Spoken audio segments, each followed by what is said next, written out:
Okay, I called the meeting to order for the Finance Committee on Tuesday, July 14th, 2026 at 6 p.m. It's now 6 p.m. The agenda was posted and you're here. So to read the instructions here, that pursuant to Governor Baker's March 12, 2020 order suspending certain provisions of the open meeting law and Governor Healy's March 3rd, 2025 order extending remote participation by all members in any meeting of a public body.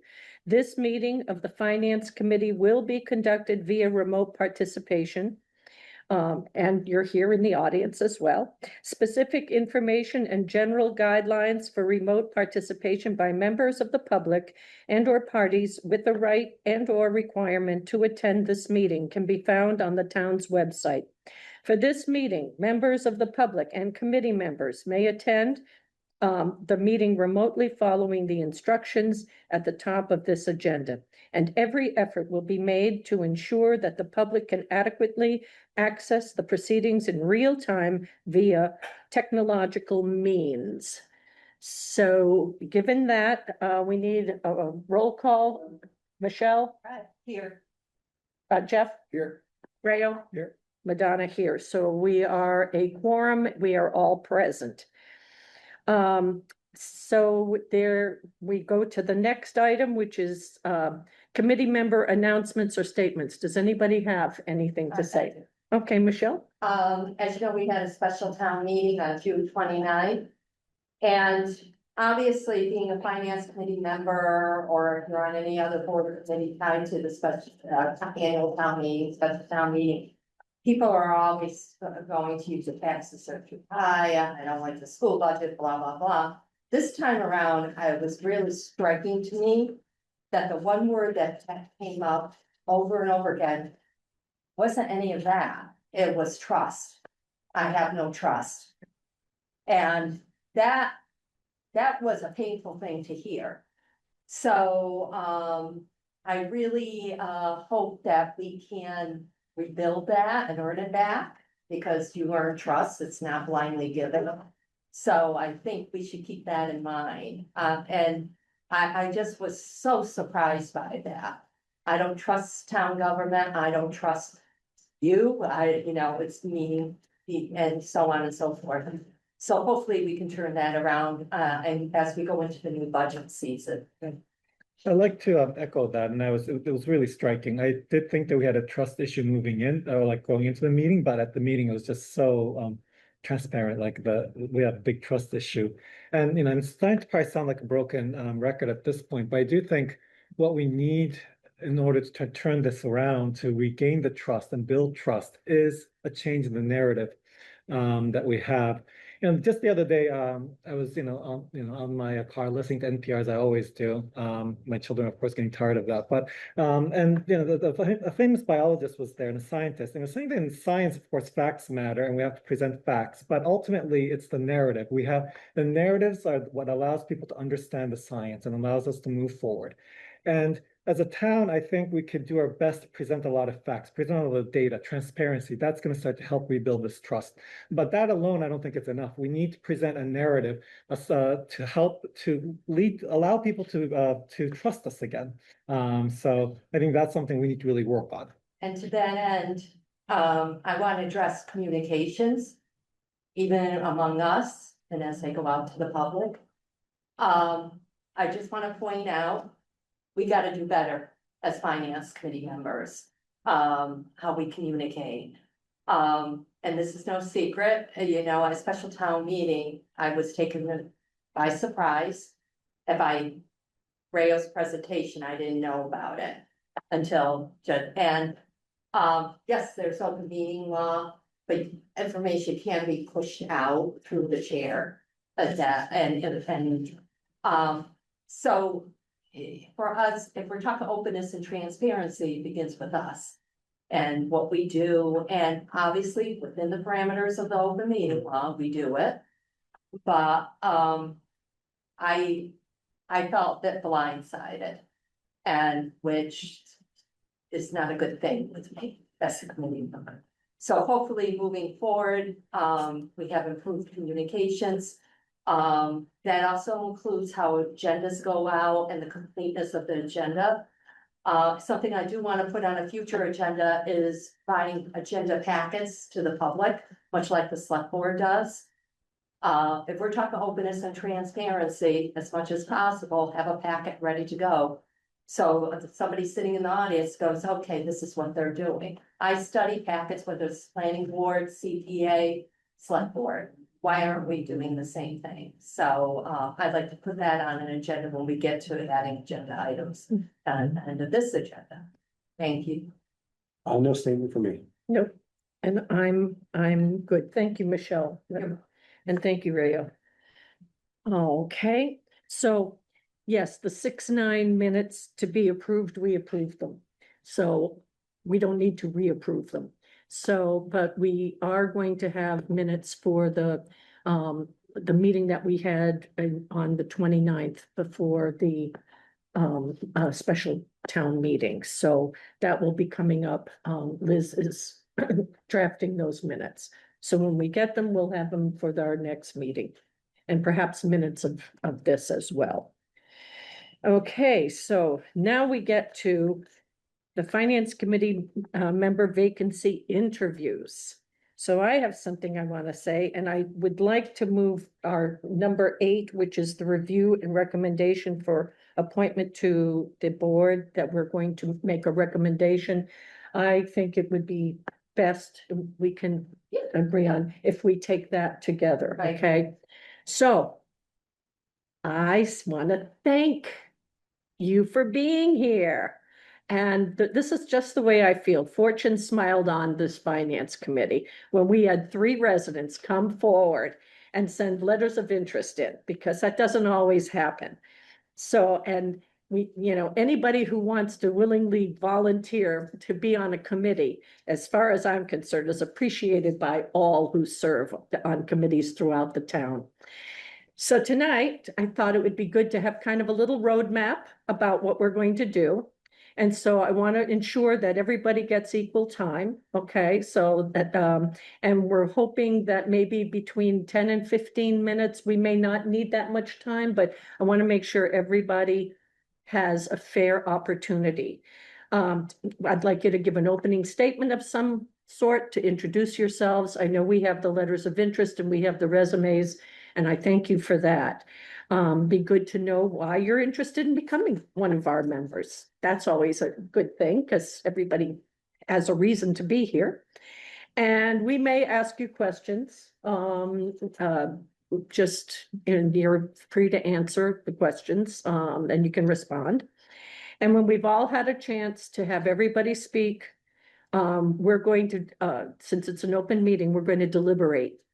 And we can only recommend one person to recommend to move forward to the select board. So I don't want anybody to feel bad. I'm already feeling bad because we have 3 of you. So, but if you don't receive the recommendation, all of you volunteer for another board. We're always looking for great members. And not only that, I'm sure Michelle can also verify that some of the boards have direct impact on our finances. And so whether it be the school committees, or the planning board, there are ramifications for finance in the town. So, I hope we rely on volunteers. And if you're interested, it's on the town website, what boards they're looking for people or alternates. And you could ask Liz or you could ask Steve Bannon. So, okay, so we're going to go in the only way tossing a coin, but I thought maybe we'll do it in the order of the people that submitted their applicant letters. So the first one, there's Doug Robbins. Then we have Paul Gibbons. And then we have Adrian, is it Alcala or? Alcala. Really? Okay, you had that accent on there, so I want to make sure we get that right. So on behalf of this entire committee, welcome. welcome, and we are so excited. So I think we can say that. I'm excited. So please, Doug, take the floor. I haven't done a presentation since I retired. So it's an interesting journey. Since we moved up here full time, my wife. I've gotten involved in a lot of different activities.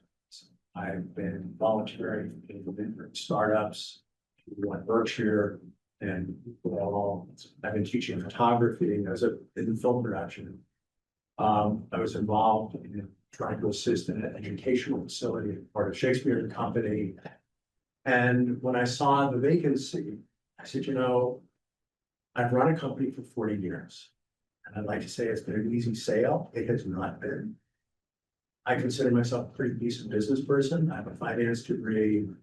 And I've always looked at every situation as an opportunity for solution. I think the town has a lot of challenges at this point. Being critical accomplishes nothing, but having a vision and trying to assess what's going on. And I'd like to say that I have a clear idea of where we should be going. I absolutely do not. What I'm looking to do is rely on the input from a committee to understand what our challenges are and then figure out a path, because this should not be an insolvable situation. And it seems that, and I give my bride a lot of credit for the fact that I'm sitting here. She said, you gotta stop complaining. If you're gonna complain, then stand up and do something. And I've been very fortunate in that I started I created a company that made TV commercials. And we shot from basically me, a desk and a telephone. I set up a rather large organization that shot all over the world with all kinds of celebrities and so forth. And there wasn't a day that wasn't a challenge. And what I enjoy running this was figuring out, as I was driving home, all right, what wasn't working? What did I need to do to correct that path? And then implemented at 8:50 the following morning. And then just seeing if it worked or didn't work. And I have a lot of energy and hopefully a fair amount of insight. And my commitment is to try to help be part of a team to steer a good path. I feel we've got a lot of challenges. And I don't want to be negative and critical of what was behind us. If you can't learn from what was yesterday, there's no point in looking at it. The challenge is, what do we do moving forward and making this town stable, comfortable, and financially solid? I do have a question, and that is, what are you looking for as an additional volunteer as part of it? Because I've never done this before. So this is kind of new territory. Hopefully I'm not putting my foot in my mouth, but I'd like to understand what you're looking for as part of the member of this committee. Any of you? Well, for me, we're elected. It's what the people, for me, it's what the people wanted, what the people needed. Just for the record, I'm not a big fan of appointments, and I myself was appointed. Okay, it's the protocol that's in place to do this, because I feel it belongs to the people, not to us. And that sort of thing. I disagree somewhat with you. Okay. With regard to, I'm a big believer in we have to know where we've been in order to move forward. I'm So not being critical of that, just simply saying where we've been looking at it from a negative perspective. I'm not looking at it from a negative perspective, it's understanding what our history is, so that we can learn from that to move forward. Right, That's really what I'm trying to but say. sometimes there is negativity. This has been a particularly painful Oh, I don't, budget season. look, And we I, got it, and Yes. like I said, sometimes you have to acknowledge the bad with the good. Or you're going to just repeat mistakes there. Also, yeah, for me, I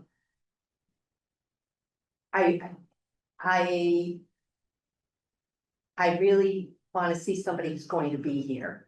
And is going to roll up their sleeves. It's grueling when we go through the budget season. This is gonna be a particularly grueling year, because we're going to accelerate our meetings. So this isn't one and done a month. We're going to double them up, if not more. And then once we hit budget, and in the past, and I was on the finance committee before several years, is I don't feel finance committee members can be effective, particularly during the budget season, if they're missing a lot of meetings. So you mentioned outside, you did an Ironman or whatever. That's I don't talk about that too much. That's about it. That's about it. It's like doing an Ironman or a marathon and gets pretty tense at times. And that would also apply to Freyo and Jeff as well, because they weren't with us during the budget season. I mean, but Don and I didn't get this white hair for nothing. Listen, I don't even, I wish I had it. So that's what I'm looking for, good study, good preparation, good attendance at meetings, and really a commitment, and it's not easy. It's not easy. There've been times I'm going, what did I do? And when I ran in May, I had been appointed, and then I ran in May. My husband kept going to me, "Are you sure you want to do this?" I'm sure, because he knew we'd be getting beat up. And it's hard for him to, he says, when he sits in the audience and he hears what's being lobbed at his wife on stage. So that's it, is a dedication. We're going to have differences of opinion. And that happens, but generally we come to a consensus and everything. So it's not that important to me that I have somebody who agrees with me all the time. Oh, Yeah. I'm not, that's not who I am, but I do believe. And it definitely isn't who I. So, To address one of your concerns, I live here 12 months a year. yeah. 2.5 miles up the road, and this is my full-time home. I Mhm. mean, it was our weekend home 11 years ago. Mhm. It's been our full-time home prior to COVID. Mhm. I realize that this group has a lot of challenges. Mhm. Need to be blind enough to see that. And by my raising my hand, it's with full expectation that it's not gonna be an easy journey. As I said, I'm very flattered you brought up the iron. I don't talk about that a whole lot. It's a cool thing, but also we're a new group. So it's not like we've been here 3 years already and everything. So introducing a new member and it doesn't shake things up that much because we're learning about each other still and our strengths and weaknesses and so on. So that's. Look, I ran an organization, and this is for 40 years. We all disagreed. It was fabulous. I would have directors come in and tell me that the way we approached the project was completely wrong. And then I would sit down and say, oh crap, now we've got a project that we don't have an outline to execute. And it's like, okay, what's your vision? Let's talk about, it's a dialectic. It's 2 different points of view, and you come out with a synthesis from disagreement. Disagreement is great as long as it works collaboratively to build a consensus. And that's my belief. I want to be part of a team that will disagree, but then at the end of the day, agree to a path constructively forward. Otherwise, it's like trying to put a chorus together of all different tones and voices and not singing as a group. That's my vision anyway. Let me add, I'm one of the new members of the committee, Doug. My name's Jeff, and it's nice to meet you. I figured that from you. Yeah. The reason I joined this committee is, growing up, or having 2 kids growing up in this community. I grew up in Western Mass, but we've been in Great Barrington for 13 years, and we feel like this town has given so much to us. My wife Sarah and I absolutely love living here and raising our kids here and having our kids go through the public schools. And it is clearly a really challenging time. And the finance committee is an important advisory board. A lot of the decisions that we make are not binding, but they provide an important validation of recommendations for the town's directions. And the select board and our staff, town leadership, look very carefully at the deliberation that we put in as a committee. So, to me, it really seems like a very meaningful opportunity to help the town during a very difficult period. And that much has become clear just in the past few months, that this is not going to be a set it and forget it type of cycle. We really have to take a holistic look both on the expense side and the revenue side, and and to come up with a path forward that allows this town to grow and thrive in the future. You know, personally, I think the narrative is a pretty positive one. And I think, you know, in the coming months, as we drill into some of the numbers, I believe that ultimately we are going to find that this is a lean, responsible, professional town that is dealing with some systemic issues better than some of our peers. But there are really key issues that we do have to confront. And we have to be able to do that, you know, with our head up, without fear or favor, even if it bothers some people. The best we can do is give it our best. So that's my personal motivation, and that goes for the other candidates, you know, too. But I'm grateful for, you know, for you putting your hat in the ring. And do you have any questions or response from that? Not really.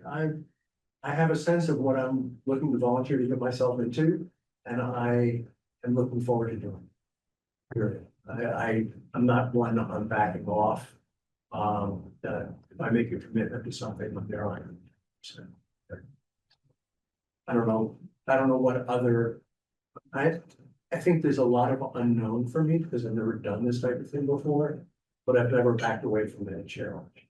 So, and when I was talking to Nana at one point, she said, "Sure, you don't want to do this?" And it's something that I'm passionate about. This is my home. I want to see our community thrive, not just survive. And I think we have all the elements to thrive. That's my belief. Rayo, do you have anything Any other to questions? ask? No, I guess I have nothing I more. still have an opportunity to put my foot in my mouth. Oh, no. Those are wonderful responses. And I would just add, you know, what they say about a part of the success is just showing up.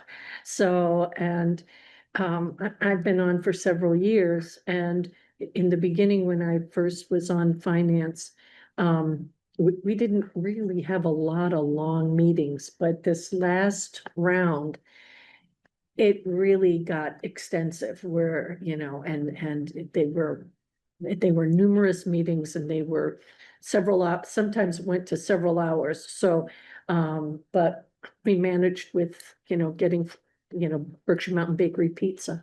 So what? Oh, you do have another question? Okay, Yeah, and sure. go ahead.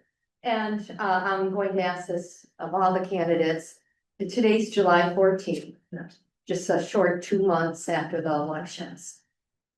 My question is, why didn't you run in May? What? I'm sorry, what? Why did you not run for the finance committee in May? I didn't see anything. I just saw this opening. And I said, okay, yeah, this is the first, I just saw this posting. And I was complaining one morning over my cup of coffee, and my wife said, "Did you see this in the Edge?" And I said, "No." And she said, "Well, I'm sending it to you." And that was it. So I wasn't even aware of it, to be honest with you. Okay, So maybe if I had known about an application earlier, I would have raised my hand. But I'm no, here. but this would be for the election, you know, I mean, why didn't he get on the ballot? yeah. No. Yeah. Well, I mean, sometimes those opportunities, there were 4 people. Well, running it's for- just 2 months away from the elections. Right, but then it was Milena who resigned. That's Right. why we have the seat. Yeah, so Okay. that happened after the But election. you can still run against us. Oh, You know? Well, that's next. Yeah, I thought your answer was kind of similar to my experience, was that, you know, I talk to my friends a lot about the town, but sometimes it's maybe it's like the way the website is designed and such, like the communication, like I guess I wasn't as plugged into like the communication of like elections and such. And it's usually only after the fact that I would realize that, oh, I missed this deadline. Oh, this thing happened. And I ran, you know, originally because I had friends and such that said like, hey, there's an opening, why don't you run? Why don't you think about it? So that was a starting point. So like the answer that I heard from you is at that point, you simply wasn't aware. But if you were, maybe you would have actually run the election, I don't in the know. election. It was just Yeah. the circumstance of the timing, quite frankly, and I saw this opportunity and, I just raised my hand. I don't have anything more complicated. It's been bad. Any other questions from the committee? No? Okay, thank you, Doug. Thank you very much. Can I sit in and listen? Of course you can. Yes. It's an open meeting. That's why we're here. So it's very transparent. You get to listen to. You don't get to listen to.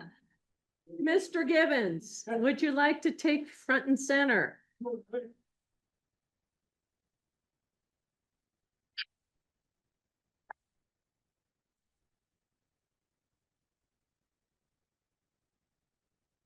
Well, first of all, thank you very much for inviting me. I think that, this, committee and the town back has just been a part of me for all my life. I've lived here all my life. And I have served on this committee, back in the '70s and the '80s. Served, 9 terms on it. Wow. And, I've been involved with the town in various capacities since I graduated from college and came back here to teach. I was co-chair of the town charter committee, Mm. and so my imprint, if you want to call it that, is in the town charter in several ways. And then when we reviewed the charter, I again served on that committee as the chair. I served this town in various capacities. I'm on the Parks Commission right now. I've been involved with youth baseball at Memorial Field, Mm. running the league for roughly 30 years. And my best accomplishment, I guess, I'd say, is I was at Monument Mountain for 50 some odd years.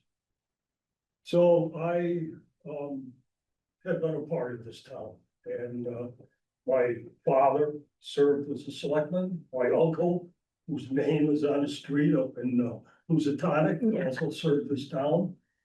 And I don't have many years left. Unfortunately, well, maybe fortunately, who knows? So I kind of like to bring my expertise to helping the town in my latter years. As I said before, I've been on this committee. I certainly have a pretty good understanding of what the finance committee does, what its role is, and as far as town government goes. Even though I haven't been active at town meetings too much lately, I do delve into the budget. I have a pretty good understanding of what's in there, what's not in there, for that matter. And as I said, I think my expertise from my former years could be of help to the community now. Hmm. Michelle, do you have some questions? for Yeah, Nicole? and, of course, I remember you at Monument Mountain, of course, and Yes, grew up yeah. with the family. And, that being said, you're on the Parks Committee, Mhm. and when we go through budget season, would you be recusing yourself during, Pardon? would you be recusing yourself during any budget discussions regarding the parks? If I needed to, yes, I don't intend to be an apologist for a budget that we might propose. In fact, we don't really produce the budget. It's been produced for the last several years by the DPW superintendent. So we have had very little input as park commissioners in preparing the budget. And the same question I asked of Doug, we're only two months out from the May elections. Why didn't you run the May? Well, first of all, I had other priorities at that time. I was involved with representing the custodians in negotiations at the school district. And in the middle of April, I suffered a rather severe leg injury and I was a little bit preoccupied, let's put it that way. Thanks. But even though I didn't run or was not that much involved at that time, I did study the budget. I knew what was in it, and I did have a pretty good understanding of some of the problems that were apparent. My other question is on the school side of things. I mean, I remember going to school committee meetings, or budget meetings with the school, and this, we're talking over the years, and you would be there, and I think. Were you on the school finance committee at any point? No, You were, okay, because you I were. was at always- meetings. I was always on the other side of the table. I negotiated, dare say, in the majority of the contracts that are open to high school or at the district. I was served as the president of the Teachers Association through a number of terms, but I was never on the school committee. Paul, let me just add thanks for you putting your candidacy forward and obviously for so many years of service to the town in so many capacities. Very grateful for it. I guess I'm curious, given that you served on the finance committee so much in the seventies and eighties, what do you see as being different today from the time that you were on the committee in the town? Like, what challenges do you think we are facing?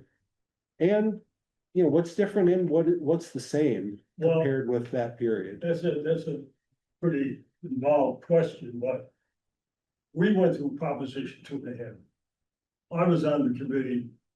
I think I was probably the chair that I don't remember. I was on the committee though. We went through Proposition 2.5. So the problems that the town has now are a little bit different financially, but they were pretty tough when Proposition 2.5 came down and we had to do things that nobody really wanted to do. And I wrote a letter, I think it was at the edge, I mentioned that one of the things, and it may seem silly now, but one of the things that we had to do was to turn off the streetlights. We couldn't afford the electric bill. So that was how foolish sometimes we had to, well, I wouldn't say it's foolish, but some of the things, the obstacles that we had to face when that law hit. And it just, blew town budgets crazy. And Proposition 2.5 overrides at that time were not quite the same as they are now. They required a supermajority, not just a majority. The legislature changed that law later on. But if you think it's tough to get an override now, you had no chance of getting one through back then. We didn't even consider things like that. But we made it.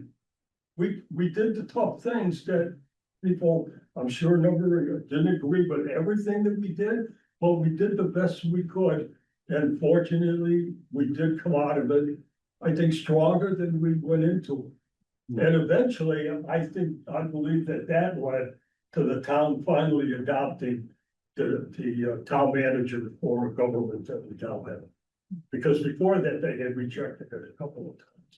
But I think that Proposition 2.5 provided some of them an impetus to making some changes, because they could see that 3 part-time select people, one of whom was my father, could not manage the town. Yeah. Or communities at that time with everything that was coming down, mainly from Boston. Thank you. Do you aspire to serve on the committee in this phase for more? Is this a 1-year appointment? It's a 1-year appointment. You have to stand for election in May. Do you, and I mean, I'm not holding you to this, but I'm just curious. Are you are you interested in standing in because this position is vacant, or could you see yourself wanting to stand for election beyond that and continue to serve? But, my immediate answer to that is because, I'm, along in age, I would like to say, yes, I am interested in continuing on. But don't hold me to that, because who knows what's gonna happen? Just look what happened to Lindsey Graham. Yeah, That's the best answer I can give you, it's the only honest answer I can give. Thank you. Ray, do you have any questions? No. Have any questions for us? All. No, thank you very much once again for inviting me. Thank you. It really, yeah, I completely forgot that what the town, when I first got here, was just run by the select board. Yeah, and it just became way too much. It was, as the town grew and got more complex, it was getting challenging for the select board to be running the town. I remember that. Thank you. Thank you so much.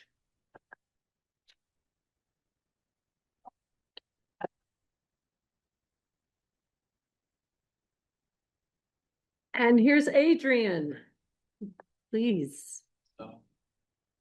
I guess I'll first address Michelle's question about why did I put my name in now and not before? Primarily,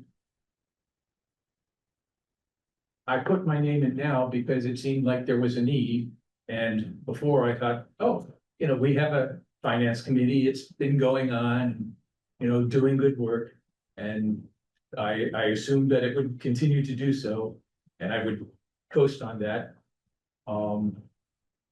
But when I got the notice saying, hey, we have a vacancy, we need somebody, I thought, hey, I can do that. I would enjoy doing that. I like solving problems. As I think one adjective that people have used to describe me is earnest.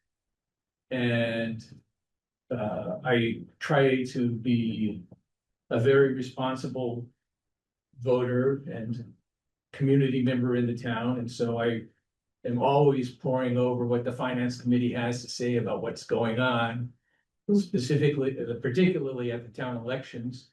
And I've really appreciated that over all the many years I've lived here. So I thought, and every time I did that, I say, well, this is interesting,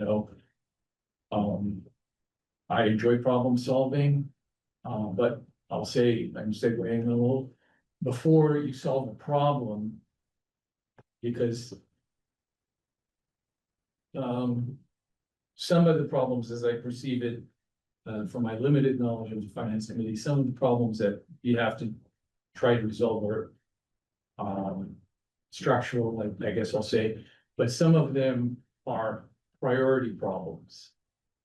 And I feel like one of my strengths is in drilling down to get what's really under people's priorities. If they say, we need this, I was like, why do we need this? Then why do you say that? And that's something that I did as a software consultant, is people would say, I need a system that does X, Y, and Z. And I say, oh, okay, well, tell me a little bit more about that. Tell me, because actually they didn't need a system that does X, Y, and Z. They needed a system to solve a problem, and X, Y, and Z is how they imagined that it could be solved. But their problems were actually A, B, and C. And knowing that the actual problem is A, B, and C made a much better solution. And I think some of that, looking from the outside, happens here is when there are competing priorities. Finance committee, we don't have as much money as we wish we had. What are the competing priorities? Is this extra service, or is maintaining this existing service? How important is that? Drill down, what's underneath that need? I think I could bring that. Yeah, no questions. Sounds like you have a lot of practicality there, Adrian. Well, I think that's I'm part of lazy. being on this committee. I'm lazy because I want to do things once. You know, one of my professional accomplishments that I'm most proud of is I developed a software solution, was developed, and then it sold for 10 years without any further changes being required. Because the the environment in which it's placed, hadn't changed. Then we had managed to analyze all the issues that needed to be addressed and address them in that piece of software. So it ran for 10 years. Go ahead. I'm interested, Adrian, you mentioned you paid a lot of attention, or some attention to the finance committee meetings and, read what the committees put out. Instinctively, I'm curious what you see some of the biggest challenges ahead as, and the preface I'll give with that is I concur that in a perfect world, it would be nice to join as a new committee member and to be able to take your time to fully understand everything before you're making consequential decisions, right? In a perfect world, I would like to know senior committee members who've served before. I would like to get to know, town manager, the managers of departments, leaders of other committees before I add my voice, because I think it's important to listen before you speak.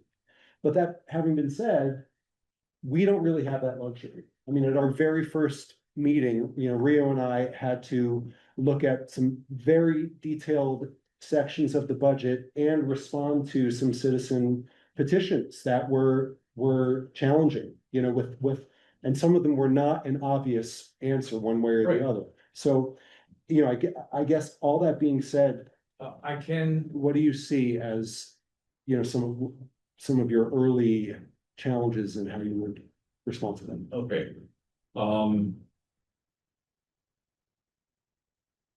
Specific to the town, there are two sort of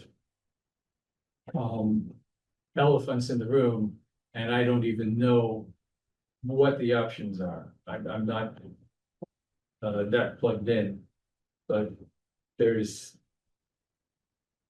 the Housatonic Waterworks, which is just, it's a thing.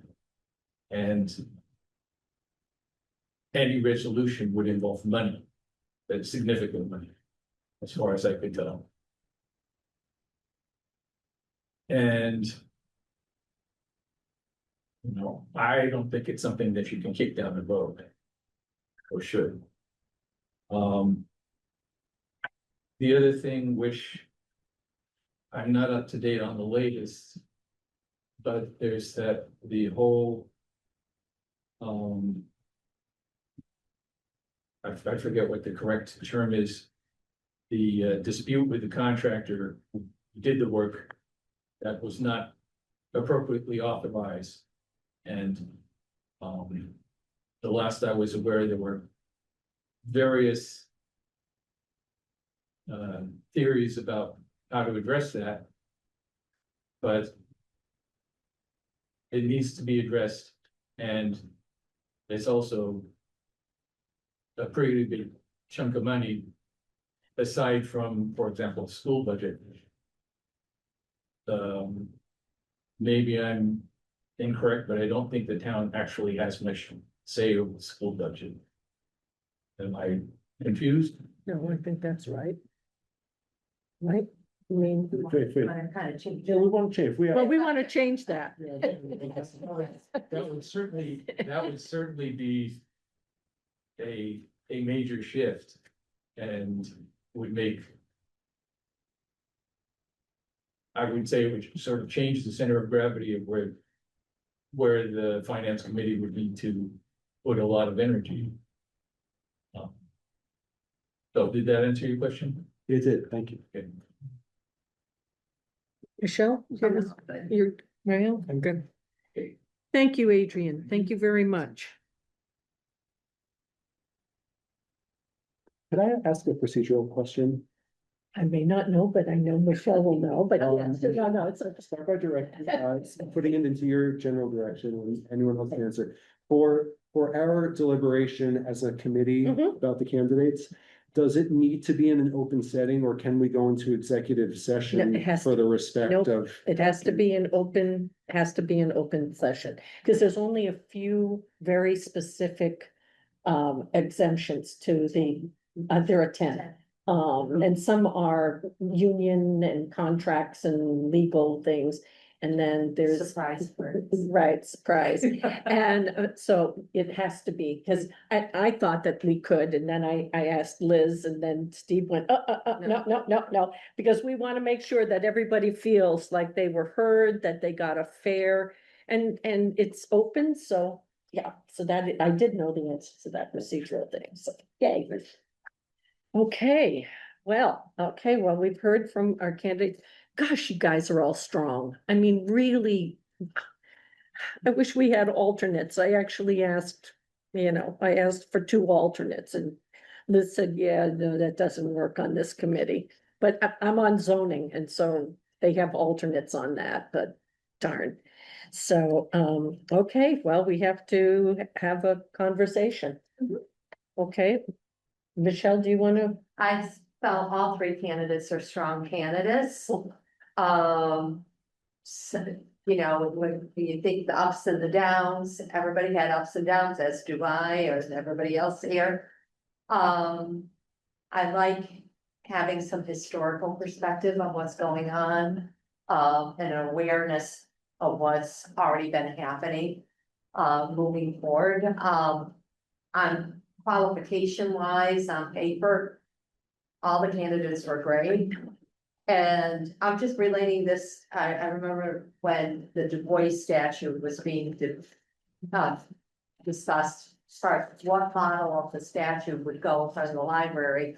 And someone said, to me, well, which one would you pick? And I said, they're all good. I said, I'm just glad I'm not on the committee to pick it, because I wouldn't, I said, there's no wrong answer here. And I feel this is the same thing. I think all 3 candidates. And I agree with Madonna, if you're not chosen, look at another committee and, or definitely run Mhm. at the next election, for it. And watch what we're doing and say, hey, I can do that better, and, or do it differently. I'd like to hear what the other members of the finance committee has to say before we you want make a motion. Sure. So I want to echo Michelle, and I really appreciate all 3 of you coming forward. It is no small thing, and I really appreciate it. And same thing. If we don't choose you and we see each other in Big Y, let's please give each other a smile and not look down, because it means a lot to put yourself forward to serve the town.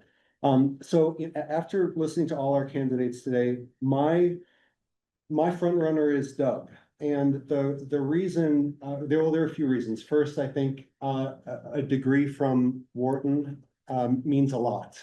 Having that finance experience, and also the long experience as a business operator, I think would transfer very well to the business of running a small town, which is what we're doing. Paul's experience is just absolutely incredible, and part of the reason why I don't feel so badly about not having you as my front runner is because you are already serving the town in so many ways, as a current committee member, as someone who I imagine many people call for advice. And part of why I joined the committee is we needed some new blood. The town needs some new people to step forward who are not the ones who are tapped every time there's a need for something. So I take solace in the fact that even if you didn't serve on this committee, that the town's getting your expertise elsewhere. So that's where I am. Okay. Rail? Actually, my thinking is quite similar to Jeff's. And I think there's also all 3 of you bring great, I think, experience and background to this. And and also I can only judge based on, the resume I received and the short presentation. I really don't know who you are as a people, like how you'll be on the committee. So it's all like, ultimately it's on very superficial things I can make these judgments. And I think, okay, at this critical moment in town, what kind of background, because all three of you bring excellent background, would be helpful. And I kind of think like thinking outside the box is maybe what we need right now. So maybe it's like someone new that's been in the private sector, been in that might offer just kind of like new ideas, new thinking to this. And so there's that. Also, from each of you, I heard things that I really appreciated. I think Doug, you said that we need to work as a team, and we needed the past to inform the future. And such. I think those are very, I think, important approaches. And I do really think we need to work as a team, and for each of us to bring our differences and disagreements to the table, and then and find ideas. And then, Adrian, I really appreciated the creative, like, your background with software design and creativity, and like that takes a lot of kind of ingenuity. And I think right now we need this ingenuity. So again, it's really hard for me, just based on this to go one with. And then also, in the experience that you bring in terms of your long time in town, like I think again the past, we need to understand how we did it once to be able to do it again. So that's also valuable as well. So it is, again, it's really we have three great candidates, but ultimately I think part of it is that the one thing I think I agree the most with Jeff is I think it's good to get more people involved. People that have not really been part of this town, because I do really sometimes see that there's a divide between the town and the residents, but really we're like this is a town government. The residents are part of the town, but we're all volunteers. We're not doing this because we get paid to do it. We're not professionals. We're just residents that wants to make a difference. And I think the more we could get to come to a place where we understand that this government, the town government, we're one and we're a team. I think that's really helpful. So I think getting more people involved in town government is, I think, one way to accomplish this. Well, I will also, I mean, I said it before, fortune smiled on us, bringing you three to us, because Paul, you're just tried and true. I mean, you're the guy, if you get in a bind, you call Paul, who are you gonna call? Paul. So better call Paul. So honestly, I'm just tickled that you came and you sent in your letter. Adrian, you're steadfast without any question. You're here, you've been here for many, many years, raising your children, raising your, and just an absolute total solid citizen. And I love the idea that you bring a background of computer technology, because I know that our town manager Liz is going, please don't cut technology, please don't, because we've got to be more efficient and mindful of duplicating all these kinds of efforts and streamlining our workings in finance, no doubt about it. So that would be fabulous. And Doug, you just so impressive. I mean, I feel like, you could just, take a snapshot of us and we could have a billboard that says who we are. Our great Barrington, not us versus them, but our town. And so I also and I liked it when you said Doug, when you said you were ready for the challenges, and you had visions and you wanted to know about the town. I think that's awesome. Paul, are you still on the Parks Commission? You're still doing that, right? You're still on. Am I still on? So yeah, exactly. So you still serve. I mean, God bless you. And, and Adrian, you saw a need. And that's like unbelievable, because I know when I go to a town election to vote people to committees and select board, it's really sad when there's always a write-in because nobody took out the nomination papers. So, I encourage everybody to, to do that if they can, so. And I just have one more thing to say, because the committee right now, Rayo's in education, I'm in education. Jeff, you're quasi-education, but development in education. So I think, and Paul's decades in education, but to round out the committee, there's a public administration theorist that said you must introduce business practices into the public sector. We have to adopt some serious business practices as we do budgets and everything. And so we have two people with high business backgrounds. Both with Doug and Adrian, my lead is over to Adrian. No disrespect to Paul, who I have great respect for, but, like I said, to round the committee. I don't know whether you're ready to accept it. Ooh. And anybody else want to say anything? I mean, this is, yeah, no, I do, like, I do agree, like, this kind of business background, both Adrian and Doug, you They both bring it there, and we are kind of heavy on, like, education, and also they did the Berkshires, so that's a very interesting background, and of course, you have the finance background from Warren, of course, and also, there's MIT background, of course. MIT has a special place in my heart, having been there for some time. The senior thesis, go for it. Actually, I have a classmate who just actually completed his senior thesis about 2 years ago. And although I must say, there's a graduate student, it was really the undergrads at MIT that was the really hardcore. It's like the graduate students, we kind of like chilled and took it easy, but the undergrads, man, they were some. Rayo's on a roll. But yeah. Are you ready for a motion? Or? Yes, does anybody have a motion?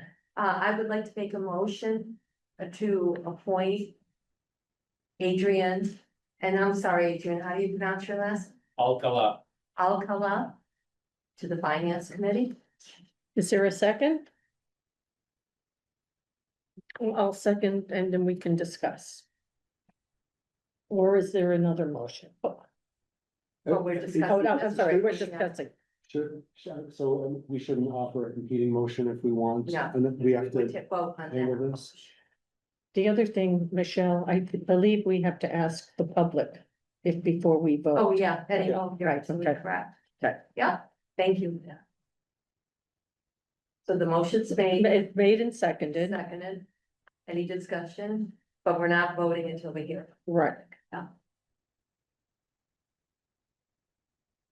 Are there any other motions? Can we do that? Can we do it? Well, we have this motion on the table. Okay. Okay, I mean, it's really hard because like, I think I'm leaning more towards, Doug at this point, but like, I don't want to vote no against Adrian. That's the same. Yeah. you don't want to vote no on So anybody. that's the problem. But to be honest, I can withdraw the motion, we can listen to the public.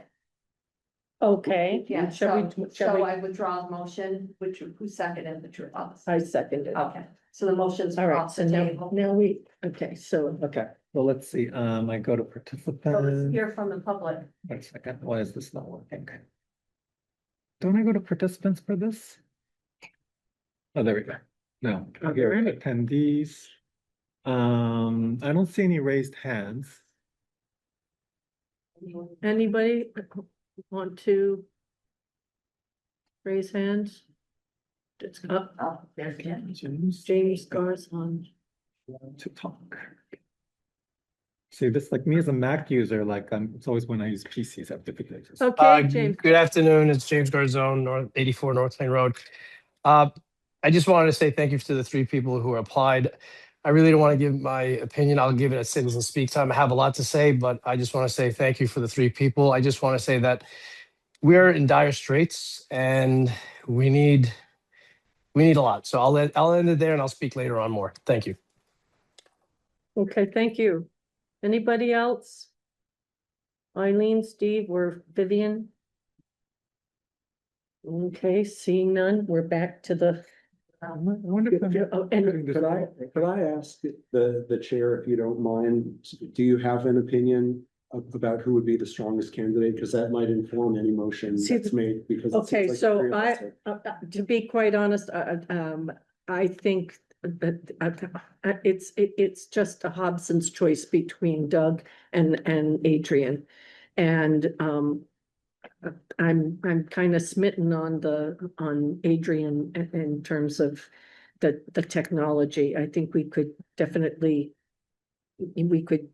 use that, his Berkshire experience, you know, and just how you gave a presentation was really wonderful, and big ideas and coming, you know, coming full circle. Doug, you're just amazing. I mean, my God, I mean, Is that the matter for what happens? I know, and your neighbors, I mean, you're gonna have to be nice to each other. Water. No, don't put up fences, please. So my indication would probably lean toward Adrian. Do you want me to Yes. reintroduce the motion? If you reintroduce the motion, we may find ourselves split, so should we just give one round of trying to convince each other of our? Yeah. My mind's made up, so. I mean, mine's not actually made up. I'm really like, it's, you know, I guess between Adrian and Doug, I could really go.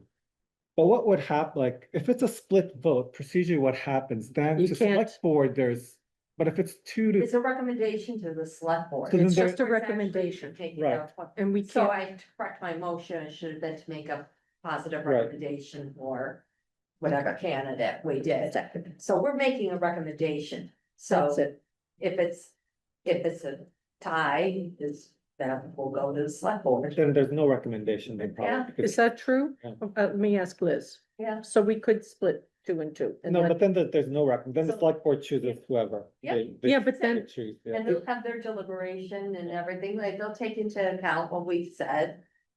Yeah, but it's also, it's a public record, and I don't know that it sets our new colleague up for success to start on that foot. I mean, that's why I don't mean to be so pushy at this juncture, but I think that, you know, we should try to talk to each other before we take a motion that's gonna be But I on think the record. we've talked, I think we've been there and it's not negative. We've been very supportive to all three candidates. We highly encourage them to, if you're not recommended, to please, you know, either run for the finance committee. Who knows, there may be another empty slot, another appointment comes up. And so, So you know, I want to make one more case to try to persuade any of my fellow committee members that Doug's our best candidate today. okay, The reason, and Adrian, I'm incredibly impressed by you also. I think that the technology background would be very valuable. It is clearly something that would be useful to this committee. The reason why I think an overall well-rounded, experienced business operator with an economic degree concentrating in finance would be more useful to this specific committee is what we deal with is not only technology. We deal with management, finance, marketing, communications, everything that a business operator of 40 years would have developed in a way that someone who has been more specialized may not as much. So to me, that's why Doug feels like the stronger candidate, because I just think he has had that real world experience in management that would be more directly applicable to this committee's work. Chair. I understand what Jeff is saying, but keep in mind, municipal finance is not the same as business finance. It's not. There are MBAs that go into the public sector. Can I interrupt for a second? If I could just finish, Please. thank you. There are MBAs that go into municipal government. They have to go through a whole training in municipal finance. And I've experienced that. I didn't do, but I've worked with people who have gone through CPAs that came from the private sector, and they'll go, whoa, yeah, you know, you still have the debits and the credits, but how it's looked at is entirely differently in municipal finance. So there's a learning curve there. And again, like I said, I have leaned to one candidate. That's the candidate I'd like to see recommended to the select board. Well, I will also just mention that, you know, Adrian has been self-employed. He's made a living. He's, you know, so he's had his own business. So, and yes, it's, you know, software development and, you know, consulting, but you're not successful at that unless you really have some business acumen. And so that's good too. And also, I'm not leaning to Adrian because he's software technology. I know. That has nothing to, I mean, it's great. A future son-in-law, that's what he does, so it's a good business. But you know, it's just a couple little things just tip me over, Okay. that's all. But it's very close, and I agree with Rayo 100%. You don't want to say no. Yeah. That's the thing. You don't want to say no. You want to say, Be can unanimous. we have the backup? Well, I think that Doug wanted to say something. But I want, Oh, well, okay, go I ahead. think there are a number of components that I very much appreciate the praise you've given me, having gotten through business school, but I think that the bigger issue here for me, and this could be totally wrong, we you guys basically have talked out of most of them about, is a matter of looking at the challenges that we're facing as a town and trying to figure out a different path to try to solve things. What we've been doing, my belief, isn't working at this point, and I think that as a team, we really need to look constructively through what before, Michelle, about looking back and learning from what has transpired. One of the things that I pride myself in doing, and I've been hit by the dot-com recession and the 2008 recession and the LBO. I lived in a universe that was ever changing. And one of the reasons that I survived for 40 years, granted I had a great education and I understand finance and I know how to put books and numbers, but it's looking beyond the numbers. It's trying to figure out a path where we can all envision a goal and a future for ourselves. And I don't want to get stuck in the weeds of what my credentials might be as a graduate of a business school. Hell, that was 50 years ago.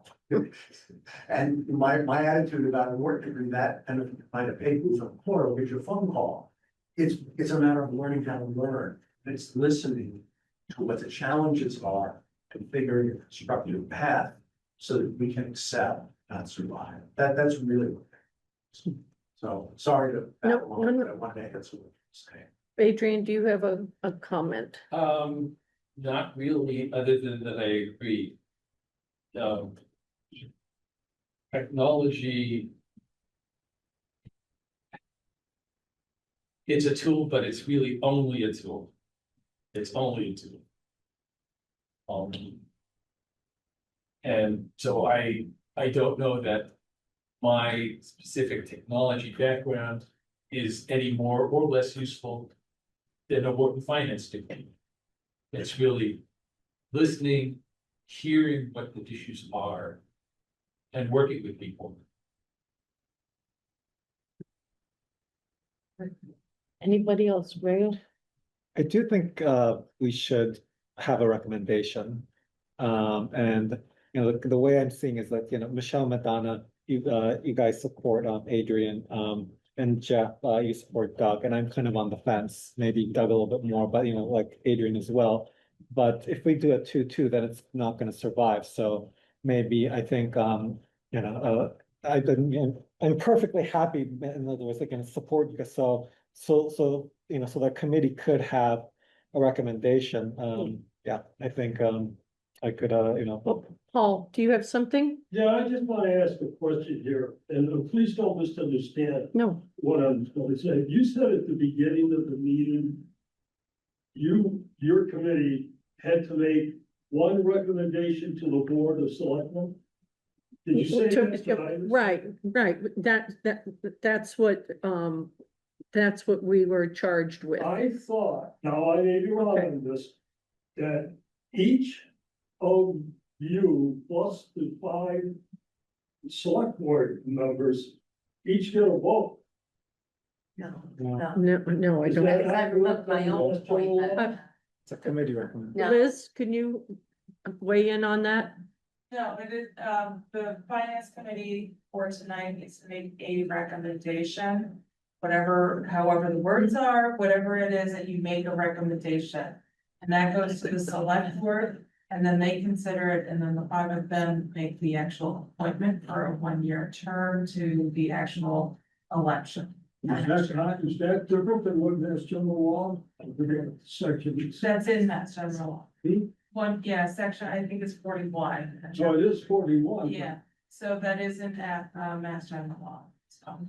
When I read that, though, it indicated that the remaining members of the, in this case, the finance committee and the board of selectmen each get a vote. That's what's that's what's happening tonight, is that the finance committee is taking a vote on their recommendation. That is then being forwarded to the select board, but it is the select board as the head of elected officials of the town that has the final say for a vacancy for an unexpired term. That's, you may be right. That's, that, You're right, but I'm just bringing this up because I read that section. That's not what I remember it saying. That's. Do you want me to make a motion? Or does someone make? Did anybody else in the audience want to speak? No? Okay, seeing none, we add that, make a motion. I would like to make a motion to recommend Adrian Alcala to the finance committee. Recommendation to the select board. Is there a second?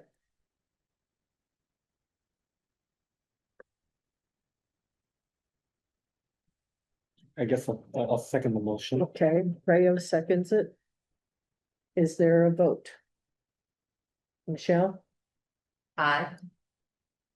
Jeff, Nay. Rayo?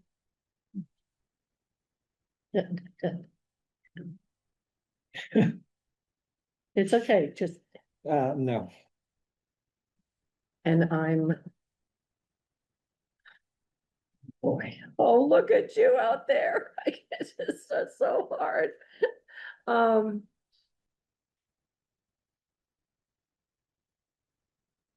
I'm a nay. All right, Motion fails. Is there another motion? may I make a motion to send a favorable recommendation for Doug Robbins for an appointment? Is there a second? I second. All those in favor, Michelle, Yeah. Jeff? Aye. Aye, And for the record show who voted A and A right. for the select board knows. Oh, yeah, I'm sorry, that was, That the record shows who voted A. yes, right, So the select board knows. right. But I also would very much like the record and minutes to show how much this committee appreciates all 3 of you putting yourselves forward and putting yourselves, forward for this and appearing before the committee. You would all be incredible candidates, and I'm very grateful. And I don't think you'll see me pause that long before giving a vote, yes or no, on it. I haven't paused that long with any other vote. Thank you. If you want to keep staying, that's fine. We just have a little bit of business to take care of. Quite a bit of business. We always have a lot of business and we don't want a 4-hour meeting. Thank you, Paul. Thank you, Doug. Thank you, Thank you. Adrian.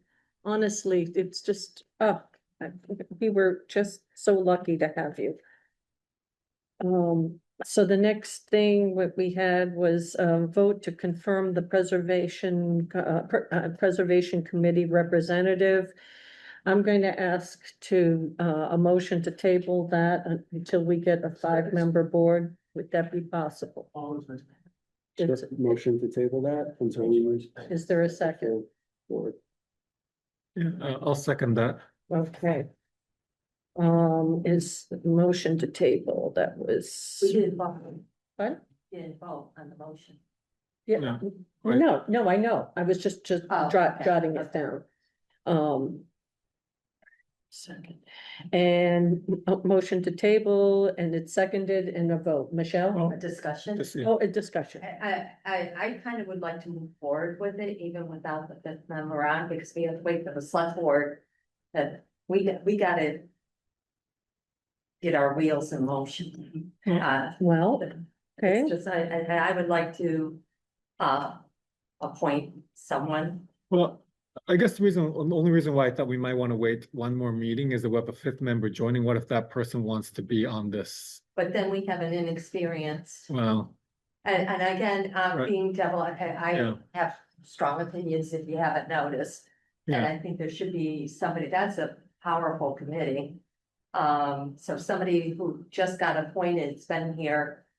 And then we don't, I wouldn't be able to support that because I don't. I've at least seen. You know, you get a feel for Yeah. how people lead and what they do and how they do it, so. okay. I mean, I don't have very strong feelings. Because certainly if there Yeah. was somebody on this committee who really would like to do That's it, true, I'd yeah. like to move forward. Is there? And if there isn't, you Yeah. know, we can go back to. you know, Then why don't we do that? Then why don't I rescind the second and such, and then we can have a discussion on the main motion, and if it's clear that one of us really wants to do it, then. That's fine. Yeah. with me. Okay. Then I'll rescind the motion for. okay, so that's rescinded. All right, so we're discussing it.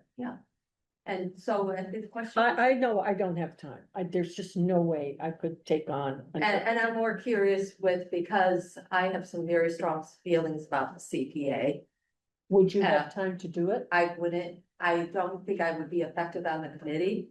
Because I have some strong opinions about the CPA that would not, It would rankle them.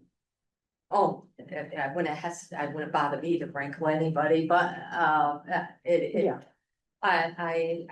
has been no secret, I've stood publicly. I've never been favorable with giving tax dollars to churches with active congregations. And that sort of thing, so to be able to be effective on the committee, I wouldn't be able to do that, I'm already going in it, so I was just curious if either Jeff or Ray, who have done some work, have an opinion on it, and would be interested in it. And What's it's the not- time commitment for that?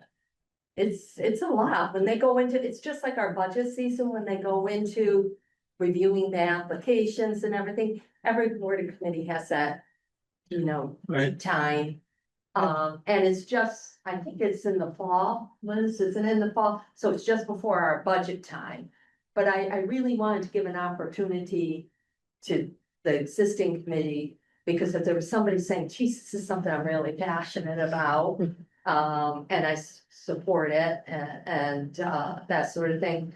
I just thought it was to honor the people. Well, Here. I guess I've been spending a lot of time on this committee, just like digging up data, analyzing, and I feel like my talents, I'm spending a lot of time doing other things for the committee, and there's a lot of different work that I would really love to do for this committee. So in terms of thinking prioritization, this is, not something I'm necessarily that passionate about, knowledgeable about, and I'd rather use my time on other, committee work. It's really Yeah. interesting. What about you, Jeff? Just because you're also funds development, and in a way, they're grant readers and that sort of thing, so, they have to review the applications and. No, Regrettably, I hate to be the fourth no thanks, but I really don't have the bandwidth to take on another, Okay, all right. you But know. I thought it was important for the existing members to express that. Good. My concern now is with a new member coming on, where someone's going to need to serve. But again, thank you for opening it up for the discussion right now, so. So if you want to bring it forward or wait for a new member to come on the committee, I'm supportive of that. So could I restate the motion to table this until we have a full committee? We're gonna at least kick this can down a couple weeks. and see- Okay. See where it ends. And is there a second? I second And Ray the was second second. time. Seconded a second time. Is there do we have to go to a vote to the Does public? anybody, you Does can anyone- always ask for public comment. Anybody want to make a public comment about that? Any hands raised? Okay, seeing none. Anybody here that wants to make a comment about that? No. Okay, so vote. Michelle, So we're voting on the motion to table this. I agree, Yes. Aye. Aye. thank you, 4-0. everyone. Okay, good discussion. Okay, so we did that, and then this was the part about the strategic plan. Hmm. Do we have time? And, oh, At least comes we should Liz. start the conversation. yes, we can start. I was also wondering if, and this is just Hmm? just throwing this out there, you know, whatever happens tonight, that's great. But devoting a meeting to that particular, you know, if we have to vote minutes, that's no big deal. But just having a meeting that we can focus on. Yeah, well, you're saying we don't need one, or we do need one? That it may be a good idea, Yeah. considering how long this meeting is. Well, Well, I was gonna say, That's, Yeah. yeah, I had asked Liz for, as a placeholder for Monday, the 20th. yeah. If we got our calendars out, would that at 6 o'clock, could do it earlier if you, I can check first thing tomorrow, find out if I could do 5, I'll make it happen. I won't be here, Okay. So- Oh. And I would really like to have. Liz Yeah. so, and the board actually is evaluating their strategic priorities on the 28th of July. So, Right. yeah, so. So what about like the other days of the week? The only day I can't do it would be the 22nd, but otherwise I could do every. I'm sorry, Ray. The 22nd would be the only day I'm not around. That's That's the Wednesday. Wednesday, but yeah. The whole week is. Oh, the whole is- week you're not around. Yeah, I see. I have other commitments that I see. are already scheduled, so.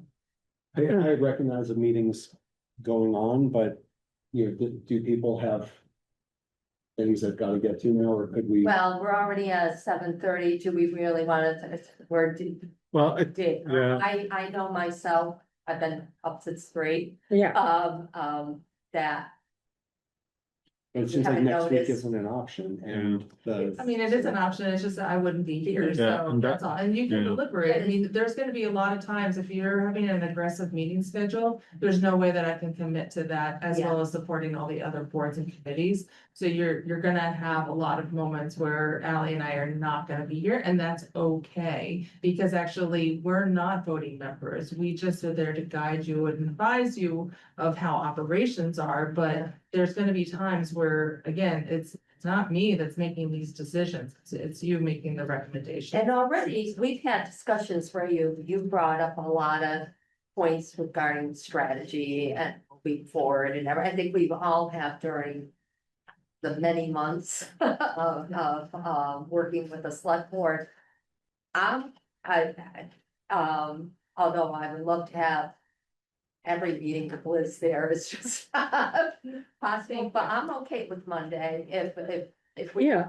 Is a 5 o'clock Well- doable? Okay. You can't do Monday, what's another, is there another? I guess, Thursday? well, let me just, like, I agree with that, you know, Liz can't be on every meeting, but for this particular one, I think at least we should start the discussion with Liz here, because there's a few questions that I have. So we might have to meet again next week just with the finance, because probably we're gonna need two meetings anyway, because today we're probably gonna discuss the things. If we're gonna give a recommendation, like it's something we have to vote on, which means we need text, right? So maybe today we can kind of raise kind of the issues that we're thinking about, and next week we can meet as a committee and then actually craft a text Right. that we're gonna, I yeah. thank you. I encourage that you use the remainder of the time this evening to Okay. at least start the discussions while I'm here. Yeah. And then continue the item to your Yeah. following meeting. And you can So still then we get continue, to and I the can add meeting. in more notes. I do, before you, I did include actual comments and updates on strategic priorities.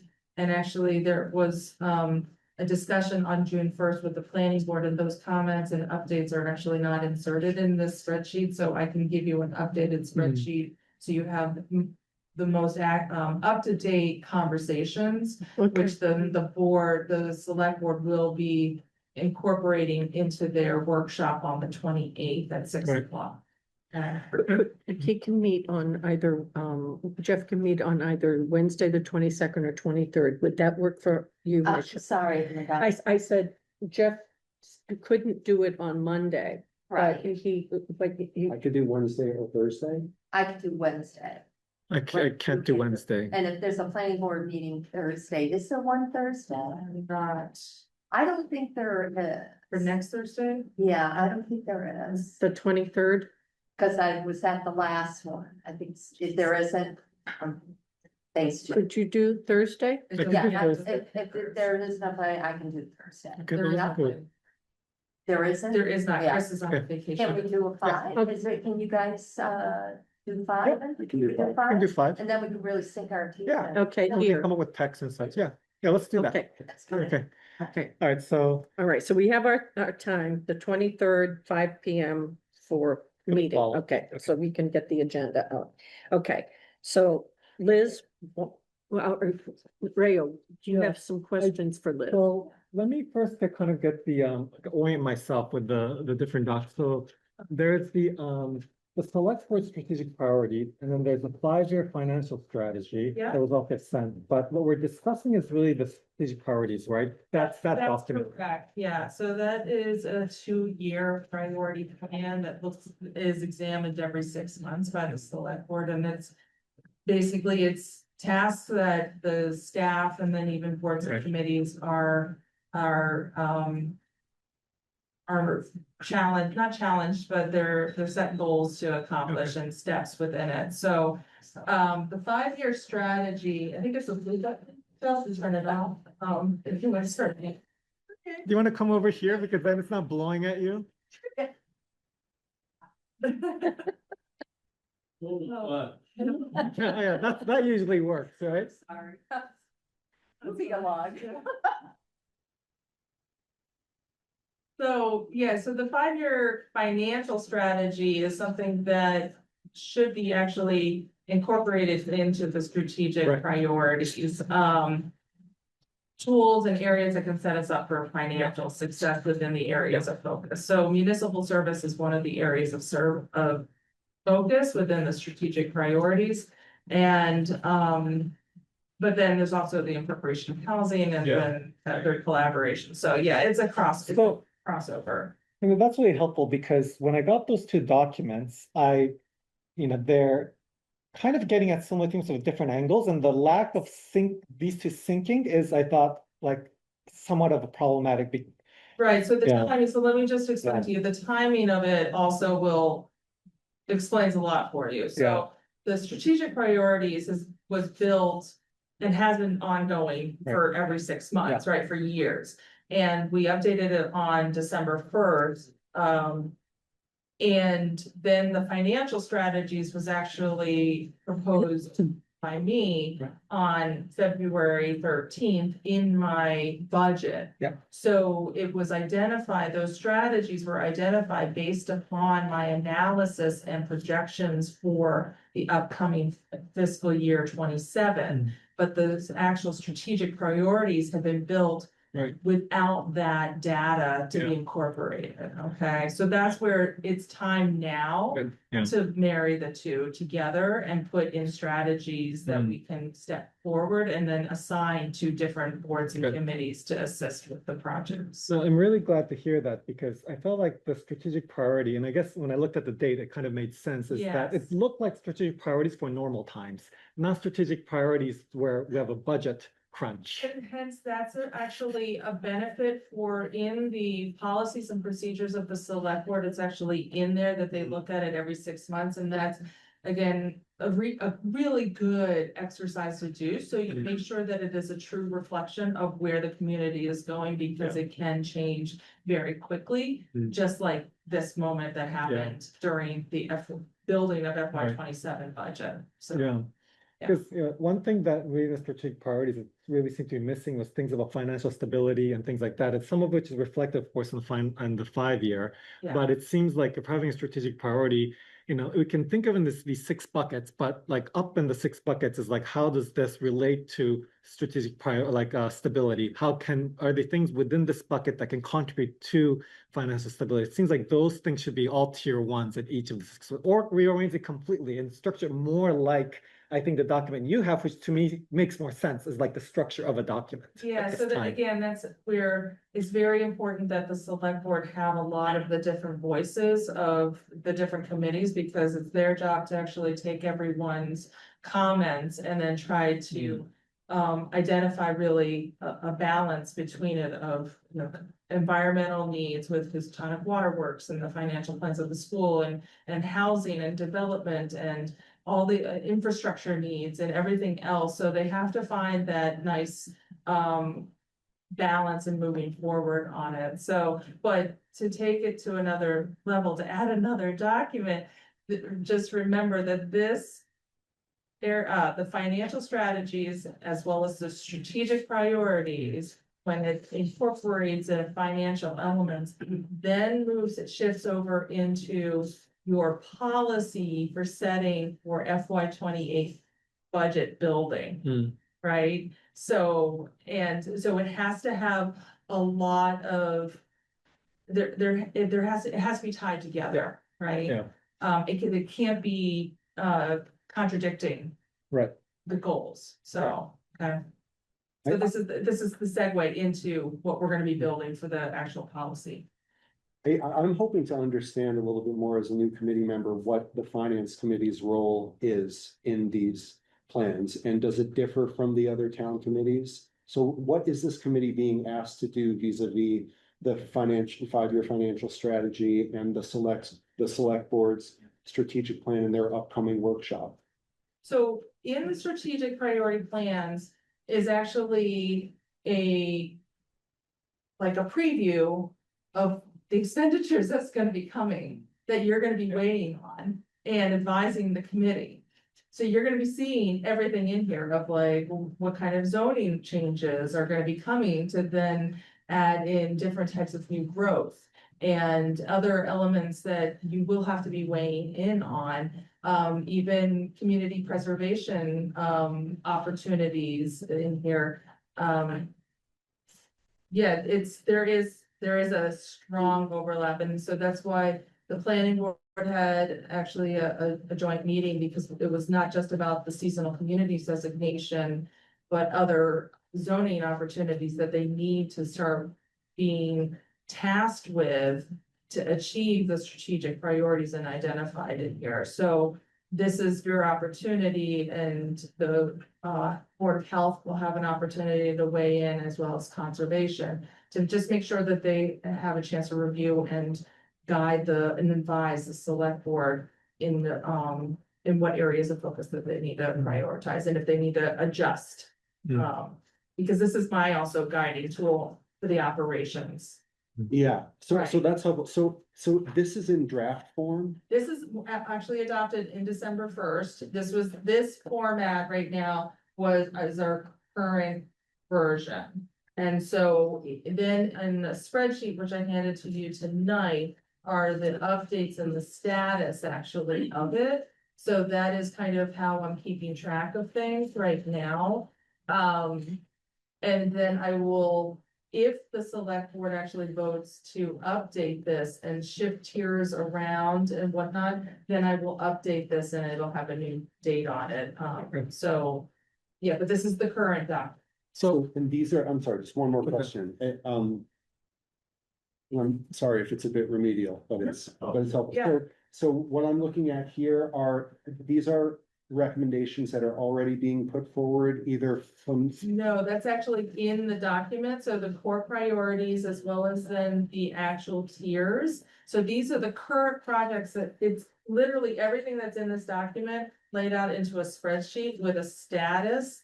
And actually comments with updates like, or where we're at, like coming up. So this is my working document that I keep track, and I have my meetings with my department heads and I ask them, where are we on certain projects and stuff? So you can actually see behind like Liz's mind, what this is going on.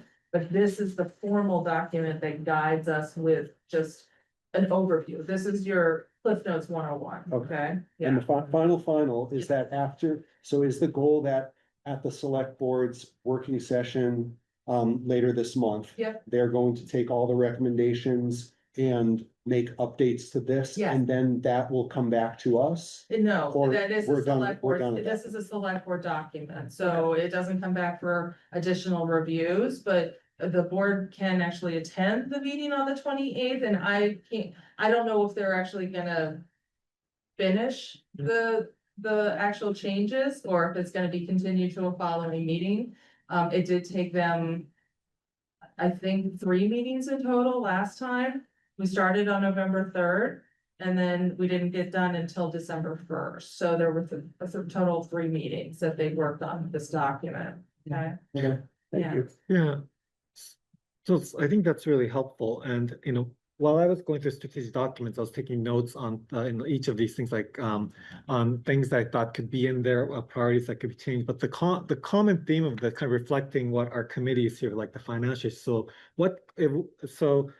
what can we do to maybe generate more revenue, or what can we do to have savings? So given that we're a finance committee with a lot of these priorities there, things that's important for the community. So I thought a useful thing might be for us to think about how we can afford a lot of these things. So that's something that I think there's maybe less of a stress in the current version.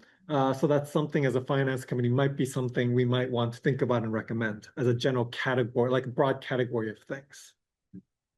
Liz, is there, can we get this electronically? Of course, I can send everybody. Yeah, I can Yeah. scan it, Yeah. if you could do that. Yeah, absolutely. Yeah, super. Yeah. So for today, I don't know what would be useful since we're gonna have another meeting. Like I can just quickly go over some of the things I just flagged. And then okay. So maybe we'll start with this. So, my general kind of but I really like the spread. Maybe I think in terms of spreadsheets, I like the spreadsheets. Yeah.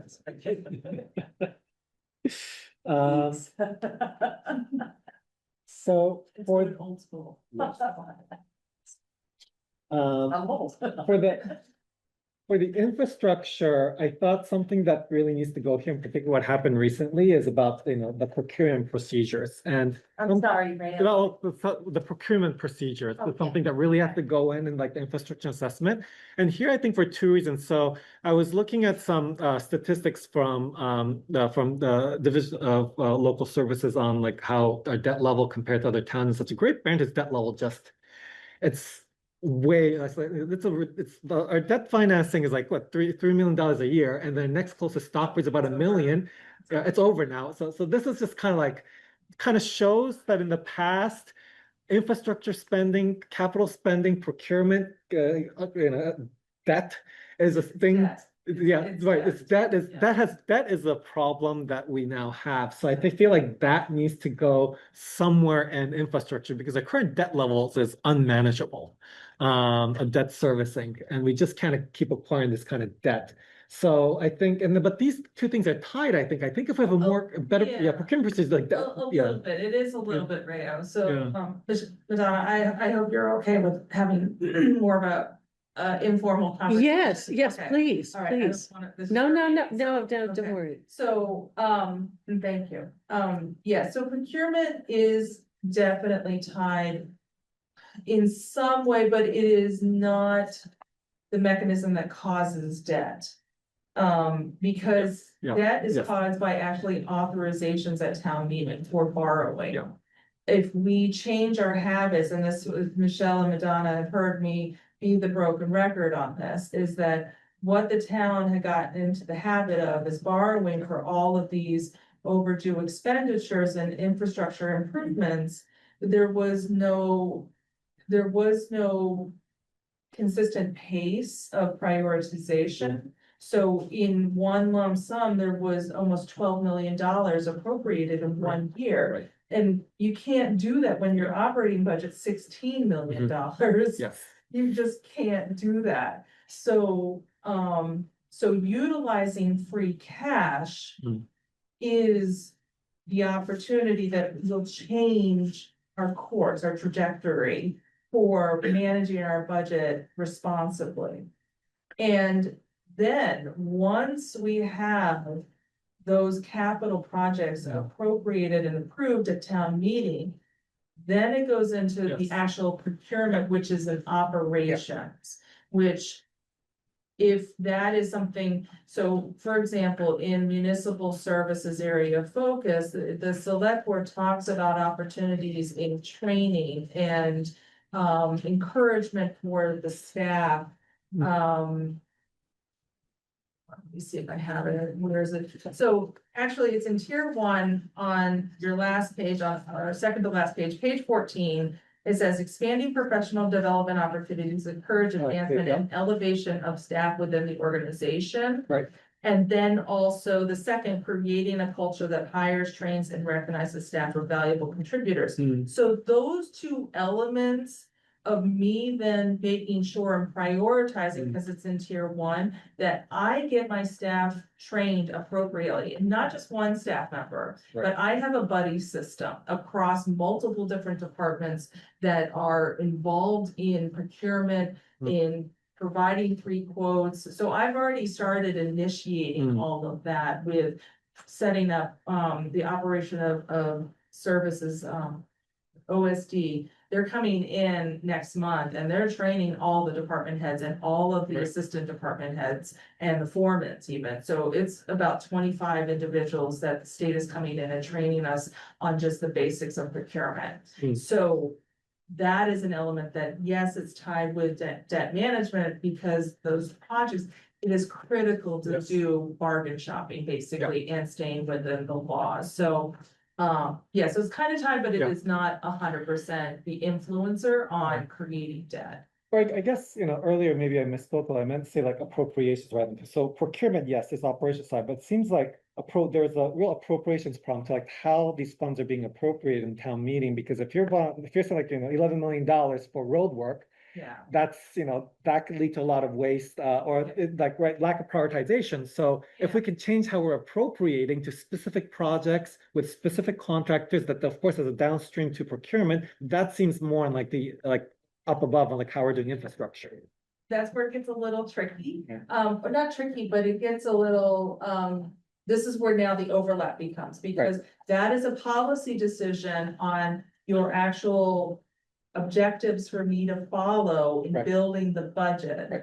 So prior to, there was actually a discussion, a very robust discussion between the select board and the FinCom in December about a single sentence in a 5-page policy guiding how I was gonna build the budget. And it was about specifically how much debt I was allowed to or approved to borrow. And it was limited to 3.5, I think it was.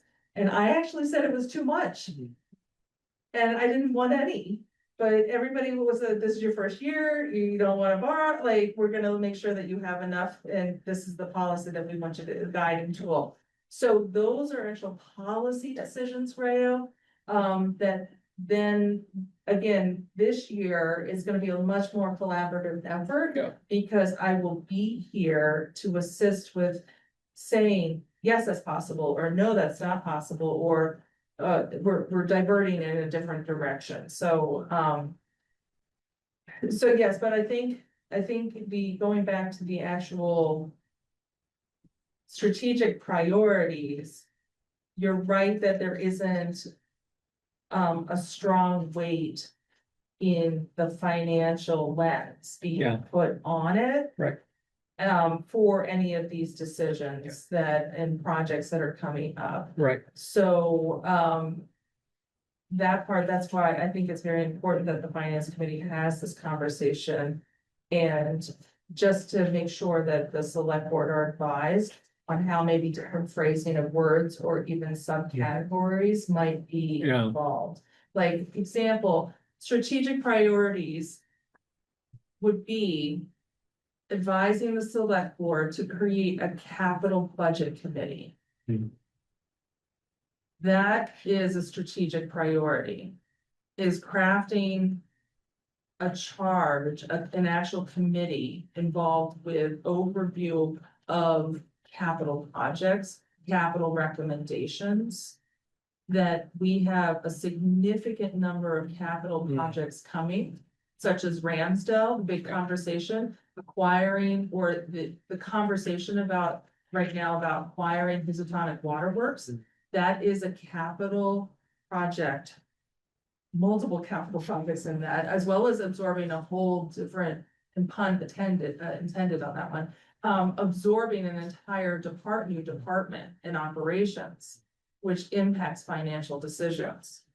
So that is a strategic priority that needs to be, how are you advising the select board on those elements? A new police station coming.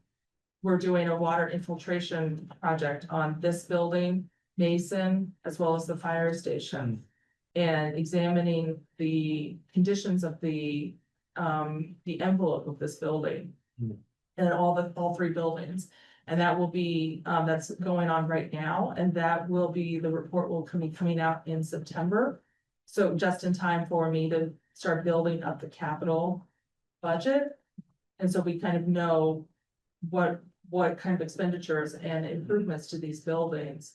So, and Michelle, that's where CPC funds are gonna come, because 2 buildings are on the historic register.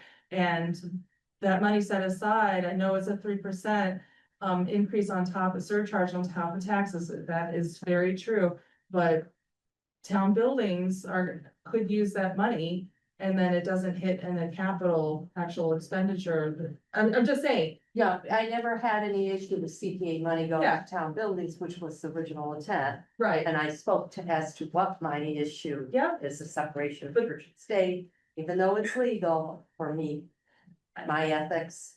Yes, so that's, so So- those are funding opportunities that again should be in the strategic priorities.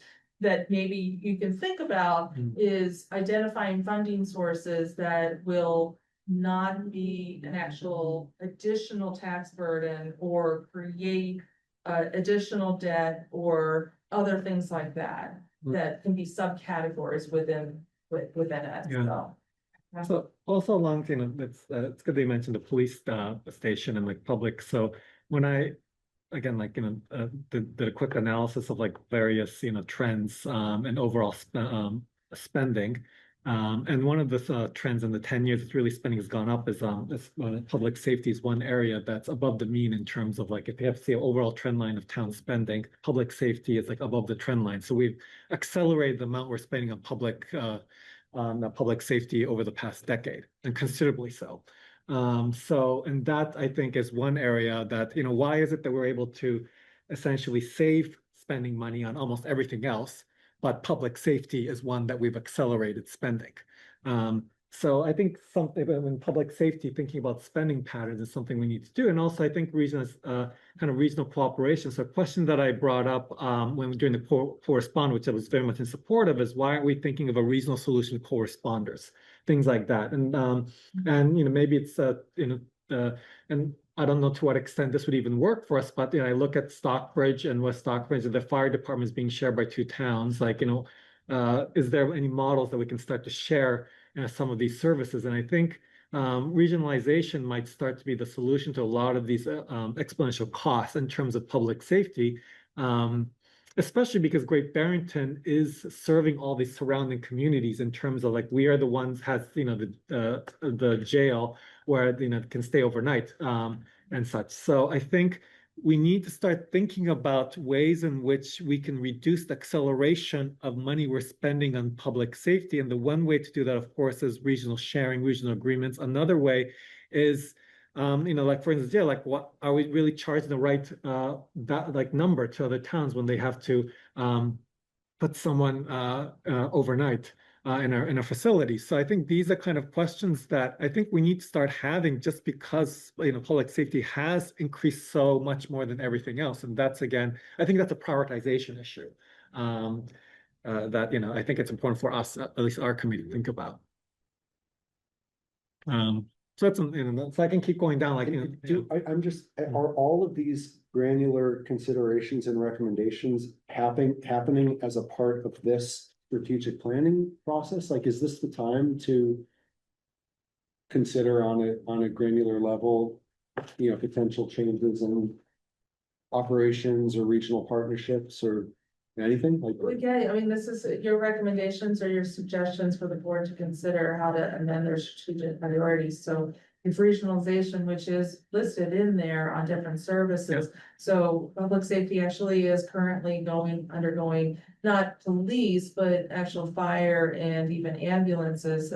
Collins Center with UMass in Boston is currently doing a study regionally for that type of service. And Great Barrington is the lead community for that contracted service, because we are the largest in southern Berkshire, and we have we just have we have more of the resources as well as the demand for, and that's why it's a larger community. And that's what happens. So yeah, so there are regional efforts actually within, you can see it within the strategic priorities. But you're right, Rhea, there are additional ways to enhance that in various ways. Yeah. And doing cost analysis, fee structures, making sure that we are doing some cost recovery so that it is not on the actual taxpayers. So, one good example is that the ambulance contract actually has a review committee in there that we can then look at, making sure that the amount of money that we're paying isn't subsidizing their vendors' operations and decision-making on billing services or things like that. Like, there is some oversight. And so, but is there oversight internally? Yeah. Even? And so if that is one of the moments, yes, that is a responsibility of the finance committee to ask those questions and set expectations. Is the school budget or Great Barrington's place in the regional school committee anywhere in this? No, and that's because, again, that was really revealed during, it was amplified during the FY 27 budget, because of the percentage increase.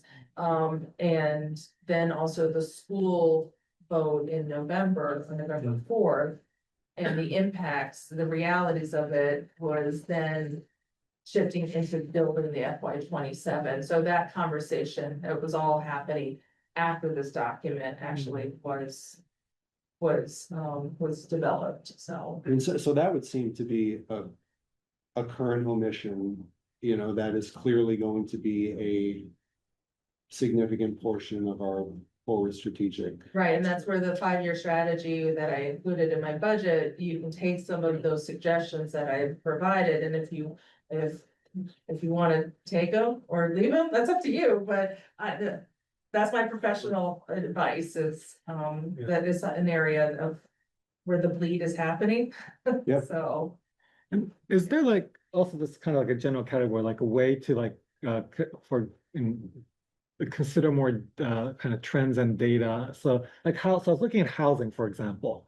And yes, affordable housing, workforce housing is important, but Great Barrington has built a lot of affordable housing over the years. So what kind of housing do we really still need? And I think some of that question is one that there's different parts of town government that's working on that there could be more maybe a shared data, shared understanding of like trends and such, how Great Barrington compares to our other communities, how trends over time that can inform those kind of decisions. Yeah, the Berkshire Regional Planning has actually a lot of data. If you go on their Yeah. website, they do the regional collection and analysis and comparisons Mm. between.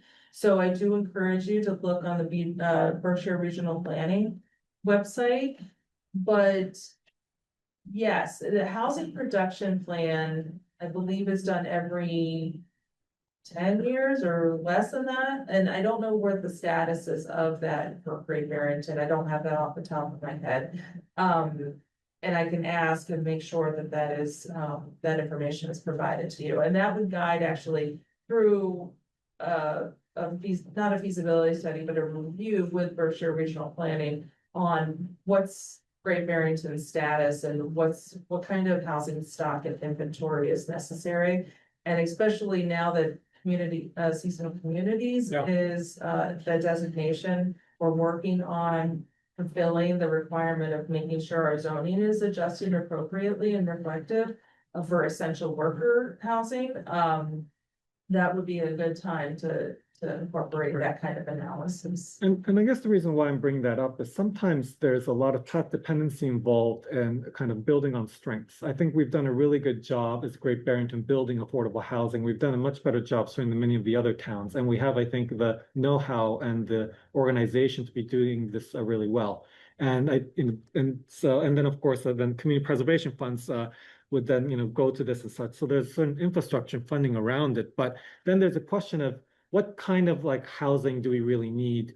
And that I think requires kind of like a step back from doing a lot of things we've been doing good at doing, looking at trends and such. Right, and that is very relevant to finance committee because it actually impacts your new growth. Yes, and school children. And so then that's where the budget and your decision making comes into play. Another example of that is your rooms tax as well as your meals tax. Yeah. And analyzing the strategic priorities with, again, your finance committee hat on, looking at how the revenue is being generated, the trends, what actually are we not missing as far as targets? And also looking at projections of, for example, it just took Ally and I surprised that we made an extra $20 on the TNC, the Transportation Network, this past year. It doesn't sound like a lot, but we only collected $37. And that was last year. Barnstable was like $50,000. So, I mean, 37, when I came here, I was like, only 37 Uber rides, like not even 37, but $37 that came to Great Barrington for mitigation on Uber. We have a great transportation network. Like, that's the good thing, is that we have the South County Connector that does that, right? So we are providing a service, but however, there was an increase of $20 from the previous calendar year to this calendar year, which means more people are utilizing that service. And so those are the actual little little trends that we need to be paying attention to. When you see decreases in meals tax, we need to see what that is, or increases, like what is generated and when is it generating, which quarter is it actually generating, or are we having, is it in correlation of certain events that are happening in town? So that's really the 30,000 foot level of finance building and your recommendations of areas of focus for this. So, yeah. I do wonder if there's so you guys have a lot of data, and there's also a lot of data out there in various places that we can find, of course, more data. Yeah. Is there a more effective way for the various boards to utilize this data in our conversation analysis? I think I feel like a lot of data is being underutilized in a lot of our decision making. At least at the various boards level. And Chris Rumpel lives by the data. He does Russian. Yeah. Yeah, I mean, there isn't, it's hard to. The website is actually in the strategic priorities that it needs to be constantly updated. But that requires diligent attention almost on a daily basis to catch old links, put new data on. It's constantly evolving. And it's very hard to keep up with it. But you're right, there is new opportunity. So the conversation about technology, even what happened tonight, and that was something that I strongly support. Utilizing technology in various ways.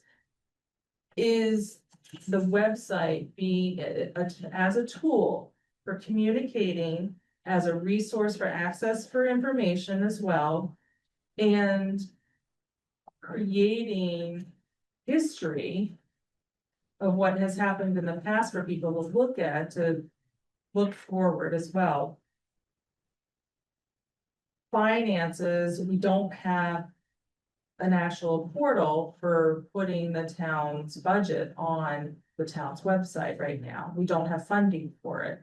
So if that is a priority to make government more transparent with its finances, so people, and that was one of the topics that was brought up at town meeting, was that there isn't this real-time access to expenditures and revenue and this and that. So is that something that you would recommend that it becomes a strategic priority that the select board then delegates me to start working on and put into the budget a capital expenditure for that? So just like open permitting and enhancing online permitting and structures like that. That, again, those recommendations that you see would help out with not just your analysis and review, but also for the community to be involved.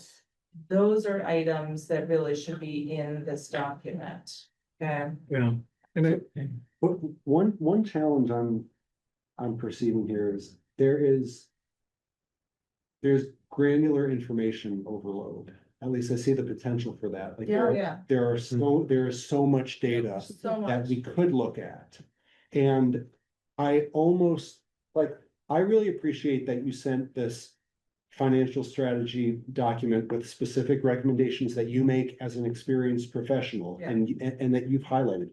I'm not going to be prideful about, here's 100 pages of spreadsheets. Did you see it? Right. Did you see the thing? It would be helpful, since we are a volunteer board, to be shine the light on where the most critical things are, so that we don't independently go out and download a whole bunch of data and share it with each other and have competing numbers and everything. I could just see us, it's analysis paralysis. Absolutely. I mean, you in your, as a committee in itself, should have your own priorities, but that's through a policy also. But I mean, policy is one thing, but if you want to have your own goals and objectives for the year, what you want to accomplish, that would be a separate conversation. That could actually, once this document is revised, you can take it and that's really the charge, is that I share this out with all of the board and committees, which I did in December 2nd, after this was adopted. I shared it with all boards and committee members, every single member, and said,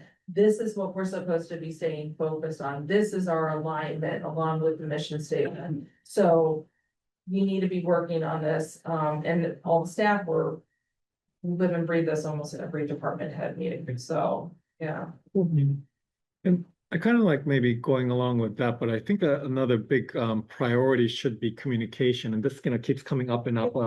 I think so. In being able to, present data. So data visualization is, of course, its own kind of subcategory of of political science, of many disciplines. So I think presenting data on maybe websites and town meetings and such in ways that people can be like, oh, look at that, and help construct narratives. Because to me, data visualization is very closely linked with narrative construction. because you don't know how to visualize data unless you know unless you have to know how it fits in the overall narrative. So like these two things to me are very closely linked. To me, good narrative is also one that can be visualized on a screen. You can look at it and like intuitively almost understand what's happening. So I guess this is like a subcategory, a larger thing, which is communication. So we might want to discuss how can we do communication. So I think there's certain things that we're already doing well, and we can, which is like put more things on the website that give have like budget books that has like the detail that we need, so it's clear that we're not hiding anything. But I think there's other things that we could do on the communication side. And town meetings, I think, is the one opportunity every year that we can do this, but there could be maybe other ways to for communication that goes beyond, I think, publishing data. Yeah, there is a section in municipal service that talks about communication. Yeah. But you're right, there needs to be an actual communications plan. Yeah. Which I did discuss with the board on. But again, that takes resources and time. I'm almost there to focus and have a capacity for that, which I feel needs to be the town manager actually leading the charge on that. Because then it is delegated and prioritized with the department heads. It's not one department head being in charge of communications. It's required out of every single employee to be in charge of communications. Just like customer service, there shouldn't be just one department that's in charge of customer service or community services. It's everybody's responsibility to incorporate that into their daily need. So communication should be on responsibility for everyone, and that comes from the town manager creating a plan that actually states that, and then holds everyone accountable for that level of expectation. So I have almost capacity for it. I'm getting there, but we're slowly organizing everything. As you can see, we're starting to actually have, you talk about narrative, we're creating a narrative by creating organization through it all. You'll see consistent, Michelle and Madonna saw it in our budget building for 27. There was actually identified the department heads had to identify where their recommendations for capital projects aligned with the strategic priorities and the areas of focus. If it was not in there, somehow tied to it, I did not move it forward in the recommendation. So you're overlapping that dialogue in the same words to make sure that everybody is moving in the same direction. So that is part of communication, that is a demonstration of that we're doing what we said that we're gonna do. Yeah. It's not just talking the talk, it's actually walking the walk, so. Yeah. And also using data to explain why is it that we're doing what we're doing. The explanations, yeah. Yeah. Yeah, I mean, after my initial review, I mean, I thought it looked great, and clearly all this effort was undertaken in December. So we have seen a few critical new things since then, but I don't want to throw the baby out with the bathwater. There's a lot of good work, and I don't want to meddle with it too much just for the sake of fiddling with it personally, you know. I use the analogy of a Thanksgiving dinner. Everything needs to be set on the table, but some things need to be shifted around in the oven and on the front and the back burners around, and then eventually you have everything timed perfectly to be served. I love Without burning the marshmallows. like My grandmother. the two specific things that I saw were in economic development. Maybe add a bit more about policy, zoning, or other adjustments that would encourage development. Yeah. Under the public health and safety area of focus, you know, there were, just having driven like every road in this town at this point, there were a few more intersections that really just jumped out at me. The intersection of Route 7 at Old Stockbridge Road. Oh, yeah. The intersection of Division Street and North Plain Road. And there's just something that's still confusing about the exit pattern from the high school with new drivers coming out of there. That was scary special town meeting night getting out of there. It's not good. I graduated from there. It's not Better than good. it was. It's better than it was, but it is scary. Yeah. You know, so that may be too granular a recommendation for this committee, but since there were other intersections and areas explicitly mentioned, Yeah. I wanted to at least bring those up while I had the forum. And then just, you know, two general comments looking at the areas of focus in general. I'd advocate that a core priority should be engaging our elected representatives as formally as possible at the state and federal level to enlist their support and advocacy for Great Barrington's strategic priorities, especially during the annual state and federal budget processes. And, you know, of course, for the mid-year supplemental appropriation opportunities. And to be sure that we recognize and show our gratitude as a town for any help that our state and federal representatives are able to render in their august positions. And you know, and then I also captured, I think everyone's spoken about it, but clearly for everything, you know, express more explicitly the goal of communicating with the people of this town, so that they can become informed and involved strategic partners in this plan and feel a sense of ownership. Yeah, absolutely. Michelle, did you have some? Oh, I thought you had some stuff. Sorry. I could No, say go that. ahead. So one kind of category of things I was wondering where it belongs, if it belongs at all, is so various fees that can be collected more like efficiently, effectively, or things we could possibly collect. So Yeah. One are the fees or tax. One is like the personal property tax. You know, I was astounded to see how so many households did not report any personal property, like zero personal property.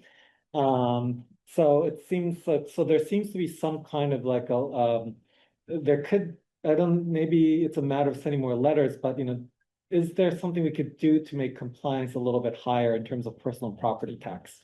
Yeah, so So that was. that's a general category of things. Yeah, so, the software that, is in the assessor's office, is very archaic and not setting our staff up, a very small but mighty staff, up for success to be able to spend time on those areas. So their time is not efficient, and it's because of the software. But because we prioritized it in our budgets, and then even though we didn't get the funding at town meeting because it was tied to the override, we still internally was able to recognize that that was going to be the assessor's software is the mechanism that is going to switch on the light for us and be the game changer on countless moments for us. And we all pitched in addition to then Lee, Rep Davis's contribution of $20,000 to make that come together, which then you and the select board supported with the transfer on your June 29th meeting, you approved it. So that collaboration of us identifying a major priority that is going to be the start of so many dominoes of good dominoes, right? It's gonna outline the picture when it starts falling. Yeah. And so once we then spend the time and Emily can get the vendor up and running and everything, then yes, then that's where we go to town on finding and analyzing, making sure all the records are correct. And asking the questions and making people put on record, yes, I have 0% personal property, even though this is my second home. Yeah, there's nothing in it. Right. So and making sure that there is accountability. That is huge. And I see it as an equity issue too, that, there's some people that's, that's paying, and then others, and so with taxation, there's accountability and equity, that's also behind, of course, the town finances is important as well, but. Absolutely, and that assessor's database will reveal, having accurate assessor's databases that reflects real true what is on the property. Yeah. Right now, there is a lot of questionable assessments that, I'm very proud of Emily standing up and saying, these records aren't right. I mean, that takes a lot of guts to say that there's something wrong, and I'm gonna find a solution and help make this work so everybody is assessed fairly. So. And I guess maybe this option for me to say that, I think our town is like, our staff, is working really hard and well. This is a well-efficient town, like and even when I look at across the towns, the amount of like spending per capita is low. Like so many of our like other towns are spending so much more per capita and all sorts of things. Actually, we're quite efficient in our spending, especially given the fact that this is looking at Great Barrington's per capita. We're actually serving larger communities because we are kind of like the capital of South County. So if you think of all the people we're serving, the amount that's actually being spent per capita is quite low. And I think this is, maybe this is another visualization. I think if people can see like how well we're doing on a per capita base on spending, but then of course there's one category that we're doing really poor, which is school. School per capita spending is like, and that's not even because that's a regional agreement. So that's the regional agreement, but that's kind of like a structural constraint that is really squeezing everything else. Right, so if that is of the board's agreement on and consensus, then that should be a strategic priority recommendation. Is in municipal services that needs to be evaluating the merits of the actual agreement. And how does it align with our financial success for the future, not just immediate, but long term. Is this sustainable? Because I think we all know the answer. Yeah, we do. Because we got hit this year, and we actually it was identified even the year before. But now that the trends are clearly demonstrating the pattern, it's not just theory. Yeah. That this may happen, it is happening. That your free cash every year, more and more is being put towards supplementing the operating budget, rather than being used for capital expenditures of the other things instead of borrowing. So that's the clear demonstration of the trends. Liz, we got, James has his hand raised. Can we, It's your meeting, so. Yeah, James, do you want to talk? Let me, hold on, I'm going to, allow to. I thought he had his hand raised. Wait a second. Yeah, it is raised. Yeah. There we go. Hi, Hi, I'm James. sorry. I'm going to withhold everything to citizen speak, and I hope you give me 3 minutes. It's going to be a long one. I apologize. He said he's Okay. gonna hold it for citizen speak. So let me, to remove from permission to talk, we can, invite him again later. Talk. Is there anything, so considering that you won't be at the meeting, that we're gonna reconvene Next week, for correct. next week?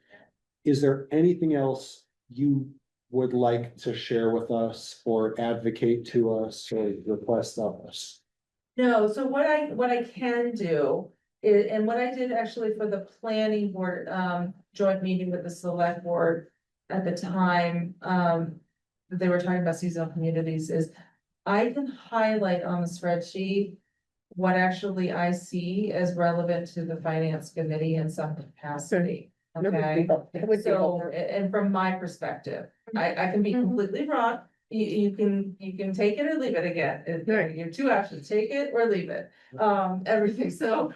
But what I can do is at least highlight that for you before I send it, and then you can have the discussion and your deliberation on things, okay? That'd be very helpful. Okay. Thank you. Anybody else? Anything, Liz, you're, okay? No, you're good? Okay, so how about we do citizen speak? Because we have the next meeting. Or do we want? Do we want to talk about future topics or can we do that next time? Let's do it the next. Next time, okay. Yeah, I got quite a bit. Yeah, yeah. Yeah. So, citizen speak time, so. Okay, so. See. There we go. Okay, James, you're on. James Garzone, 84 North Plain Road. It's really hard for me to speak because I'm very passionate about our town and how much everyone, we love this town and we want to make it better. But year after year after year, we see it sinking. We know the problems. We know our root cause is our tax structure. 70% is the school, which we all agreed we want a new school, so now we're gonna have to pay for it. We have Housatonic Waterworks, which is gonna be in the millions of dollars, tens of millions of dollars, that we still don't know how much we're gonna pay because now we're waiting for the court to find a price that we're gonna buy it, and then we have to fix it up. We have the water district, which is high taxes in itself. Now they're buying more property to hook it up to Housatonic Waterworks. We're not better than other towns north of us. They have better affordable housing. They have lower taxes. They have more revenue generating businesses. Our businesses are closing. We're losing. I don't understand how we can say that this town is doing well. Just look at the numbers. Look at the stats. You want to be data driven? We are sinking. We have so many people in this town who cannot afford to live here and are struggling. I don't know who everyone speaks to on the board or who's sitting in the room right now, but I can tell you, I speak to the plumbers, I speak to the landscapers, I speak to electricians. They go from home to home and they tell me straight out, people can't afford to pay them and they have to discount it because these poor people can't afford to pay for the price to have heating in the winter when they're freezing. You know, they can't afford their electric bill. They can't afford the oil delivery. You know, and graciously, we have great people in our town, these vendors that are reducing their prices so people can scrape by. So I don't want to hear that we're doing better than other towns. We are not. Just look at your tax bill and look at the other tax bills from other homes, which I do. Okay. And then we're talking about personal property tax. We're nickel and diming. We spend hours sometimes on $500 for postage stamps, which we've done over and over when we go through the budget. We need to tackle our root problems. Okay. We need to either say, you know what? We want a $90 million school. We want Housatonic Waterworks. We want infrastructure. And you know what? We're just going to tax everyone $10,000, $15,000, $20,000. And let's be honest about it. Or we're going to say, we don't want a new school because we can't afford it. We don't want a new building if we can't afford it. We have to make a decision. Either we're going to be the highest tax, which we are right now, and people are not going to afford it, and they're going to leave. People who've been here for forever, who just cannot afford it because they're living on Social Security, they're stretched, fixed income. You know, I speak to the people at farmers market. I speak to people at restaurants, at coffee shops. I speak to people at the co-op or Guido's. People think, you know, I just have random conversations. How is Great Barrington? How are you feeling? I speak to tourists. How you like coming here? Oh, they love it, you know? But I don't understand this. It is so frustrating to hear committee after committee, the planning board, you know, the finance committee, the select board, the CPC. I listen to all of them. I don't know if you all do, but I do. Okay. I hear gaps. I hear that we need to be more enforcement and activism. Phil said that we need to be activists. Yes, we do. You know, the finance committee should have a strong opinion and the select board should listen. It hasn't been. Okay, year after year, the finance committee says no, but the select board says yes. You know, so why do we have a finance committee? And we need a seat at the school committee finance or whatever they call it now. They changed the name. We need a seat at the table. We cannot always say yes. And I know people have kids in the school and they want to keep on saying yes to everything, but we can't. You know, we have the regional agreement that stinks. We get $5,000 per in-schools choice students. That stinks. We just pay, and that's all we have to do. And we have a declining enrollment.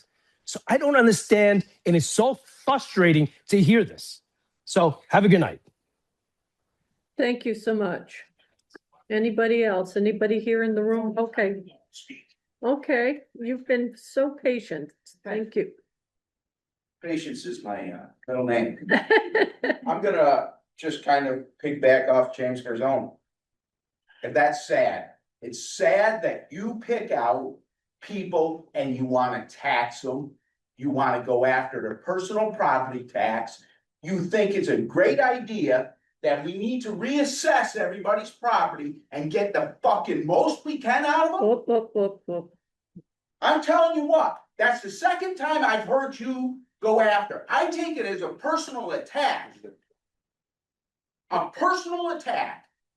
And I'm not gonna stand here and I'm not gonna let you attack any of my neighbors. Because that's what you're doing. You wanna reassess the entire community and then next year tell them that we're gonna have to reassess the town? Yeah, you know what? No, we're talking. You don't need to I yell. don't need to yell, but I'm passionate about my town and my community. I When a understand. gentleman just stepped onto this board is gonna sit there and tell me and the community that we need to go into people's homes and we're gonna count their freaking furniture. That's wrong. That's Please a wrong don't yell. approach to my Please community. don't yell, please. The taxes are gonna go up and then the We assessment's can gonna go talk. up. We don't We're need to getting the yell. best, we're gonna get the highest, the best computer system we can, so we can track. You got a toenail clipper on. that you didn't claim. Calm it down, please. You think James Garzone's passionate, I'm passionate. Oh, we This know. is my But you- community. But you don't have to You know yell at what? us. Because I've seen it before. It's easy for you, and I'm picking on you.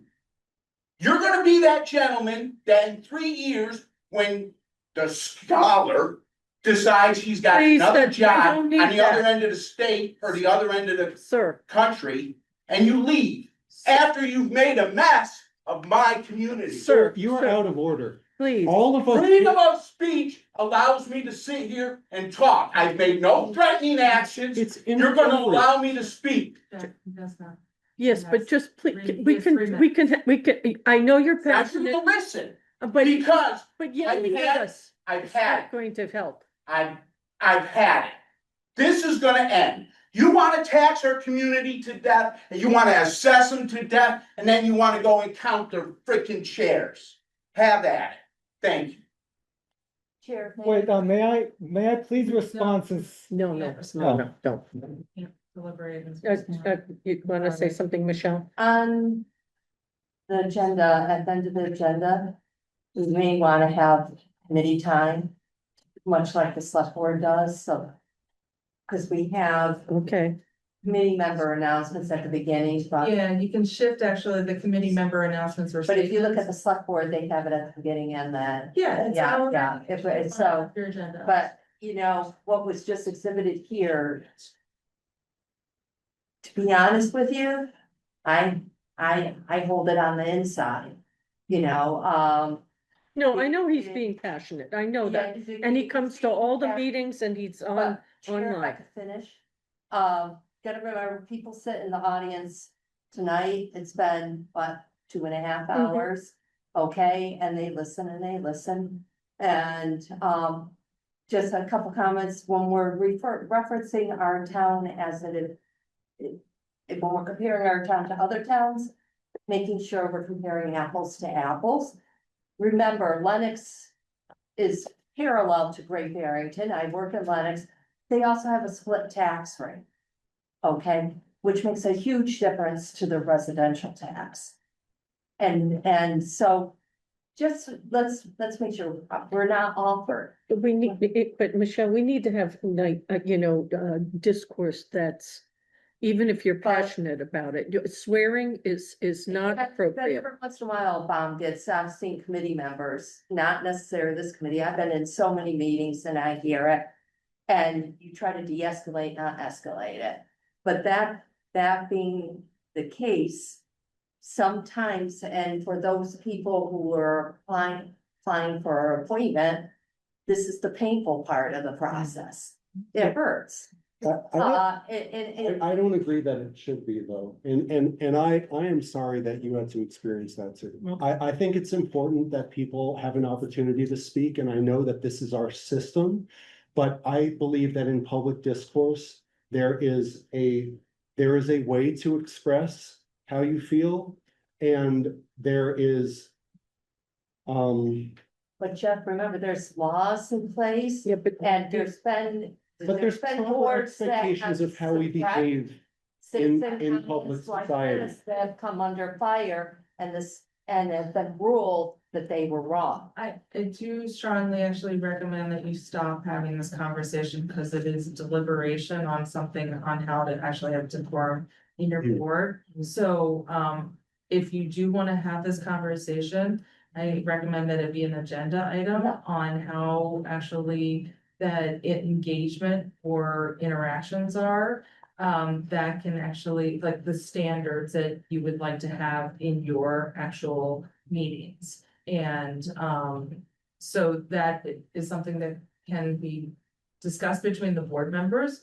On, but as far as mass general law, and I just will remind you that, for public comment, it is actually a, mass general law, protected first class. Mr. Bailey was right, 100%. And that's just how it is. If there are actual laws and decisions, challenges that actually were voted on, but he is in his right for that. So, so yes, but Madonna, if you would like, that can be a future agenda. And it's the question, our next meeting is it starting at 5 or 6? I would recommend 5. That's what we were saying, Was but it 5? I'm sorry, I Five. just lost. on the track. 23rd, yeah. Yeah. And Yeah. is Thank there, do we get, like board time at the end, like, We Yeah, can, that's what I'm, Yeah. yeah, Yeah. yeah. yeah, we can structure it. um, Adrian, do you have something? Yes. I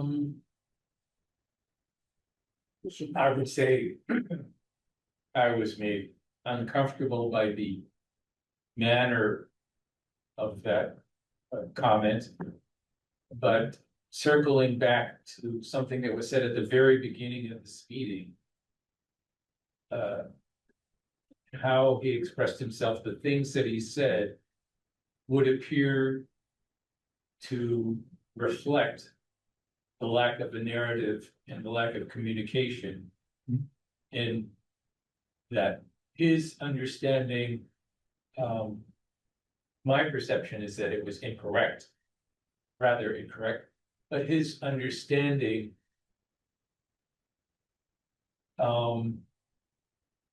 was, I think he came in with something in his mind, but I don't think he heard, as was said, a narrative that he could hear and understand. So, you know, Thank you. you know, he is a member of the public, and we need to respect that. And say, what can we do for him? Can we, if we disagree, can we educate? Okay, thank you, thank you. Anything else from anybody? well, I guess, that I certainly respect everyone's right to speak, and that's how town government happens, that's how democracy happens. And I think this though leads to like a larger question of how do we communicate municipal finance? So this kind of leads to, I think, the communication element that I'm thinking of. And there's certain things that we sometimes talk about, and maybe we need to explain more. For example, personal property tax. This is a tax that is paid by just second home owners and businesses, not primary residents. And it's something that's, required, that's part of Massachusetts taxation, that all, well, actually the way it works is that there's a personal property tax and residents are exempt from personal property tax, is the way it functions. And the inequity comes from that although non-residents are required to pay personal property tax, some pay and some don't. And there's certain equity to that, when there's a certain form of taxation that people treat as a choice when we assess, for example, a real estate tax we have to pay. That is this assessment that happens, we have to pay because the tax bill comes, and then if we don't pay, we get into trouble. So I guess part of the reason why I often talk to personal properties, I feel that this is an area of taxation that there's underlying inequity because there's certain people that's choosing not to pay something that they're supposed to be paying by law, a form of taxation that residents are all exempt from by law. But this really leads like or not, or well, but yes, if a business owners are of course not exempt, but it has to be a primary residence, then the exemption have, I think, believes that. Well, I think we're gonna have to have a little bit more discussion on that on an agenda. So will you take a motion to? Yeah. adjourn the meeting? Do we have No. media time? Or Is Just there that media media time? Has anybody got their hand raised for that? did I make a motion to adjourn? I second that motion. All in favor? Oh, Eileen has her hand raised. No, media, we didn't do media. Sorry, Eileen. Oh, did she have her hand raised? Yes, she just Yeah, did, hold on. did. Okay. Right, there we go. Did I Eileen, think I pressed it? can we get her? If I could have the information that was provided in your packet and during the meeting. I can send it to Eileen. Pardon? I can send it to you. The packet also? Yeah. Yes, Yeah. Okay, thank you. Yeah, of Welcome. course. Anybody else? So you have motion to adjourn, seconded, all in favor? Aye. All opposed?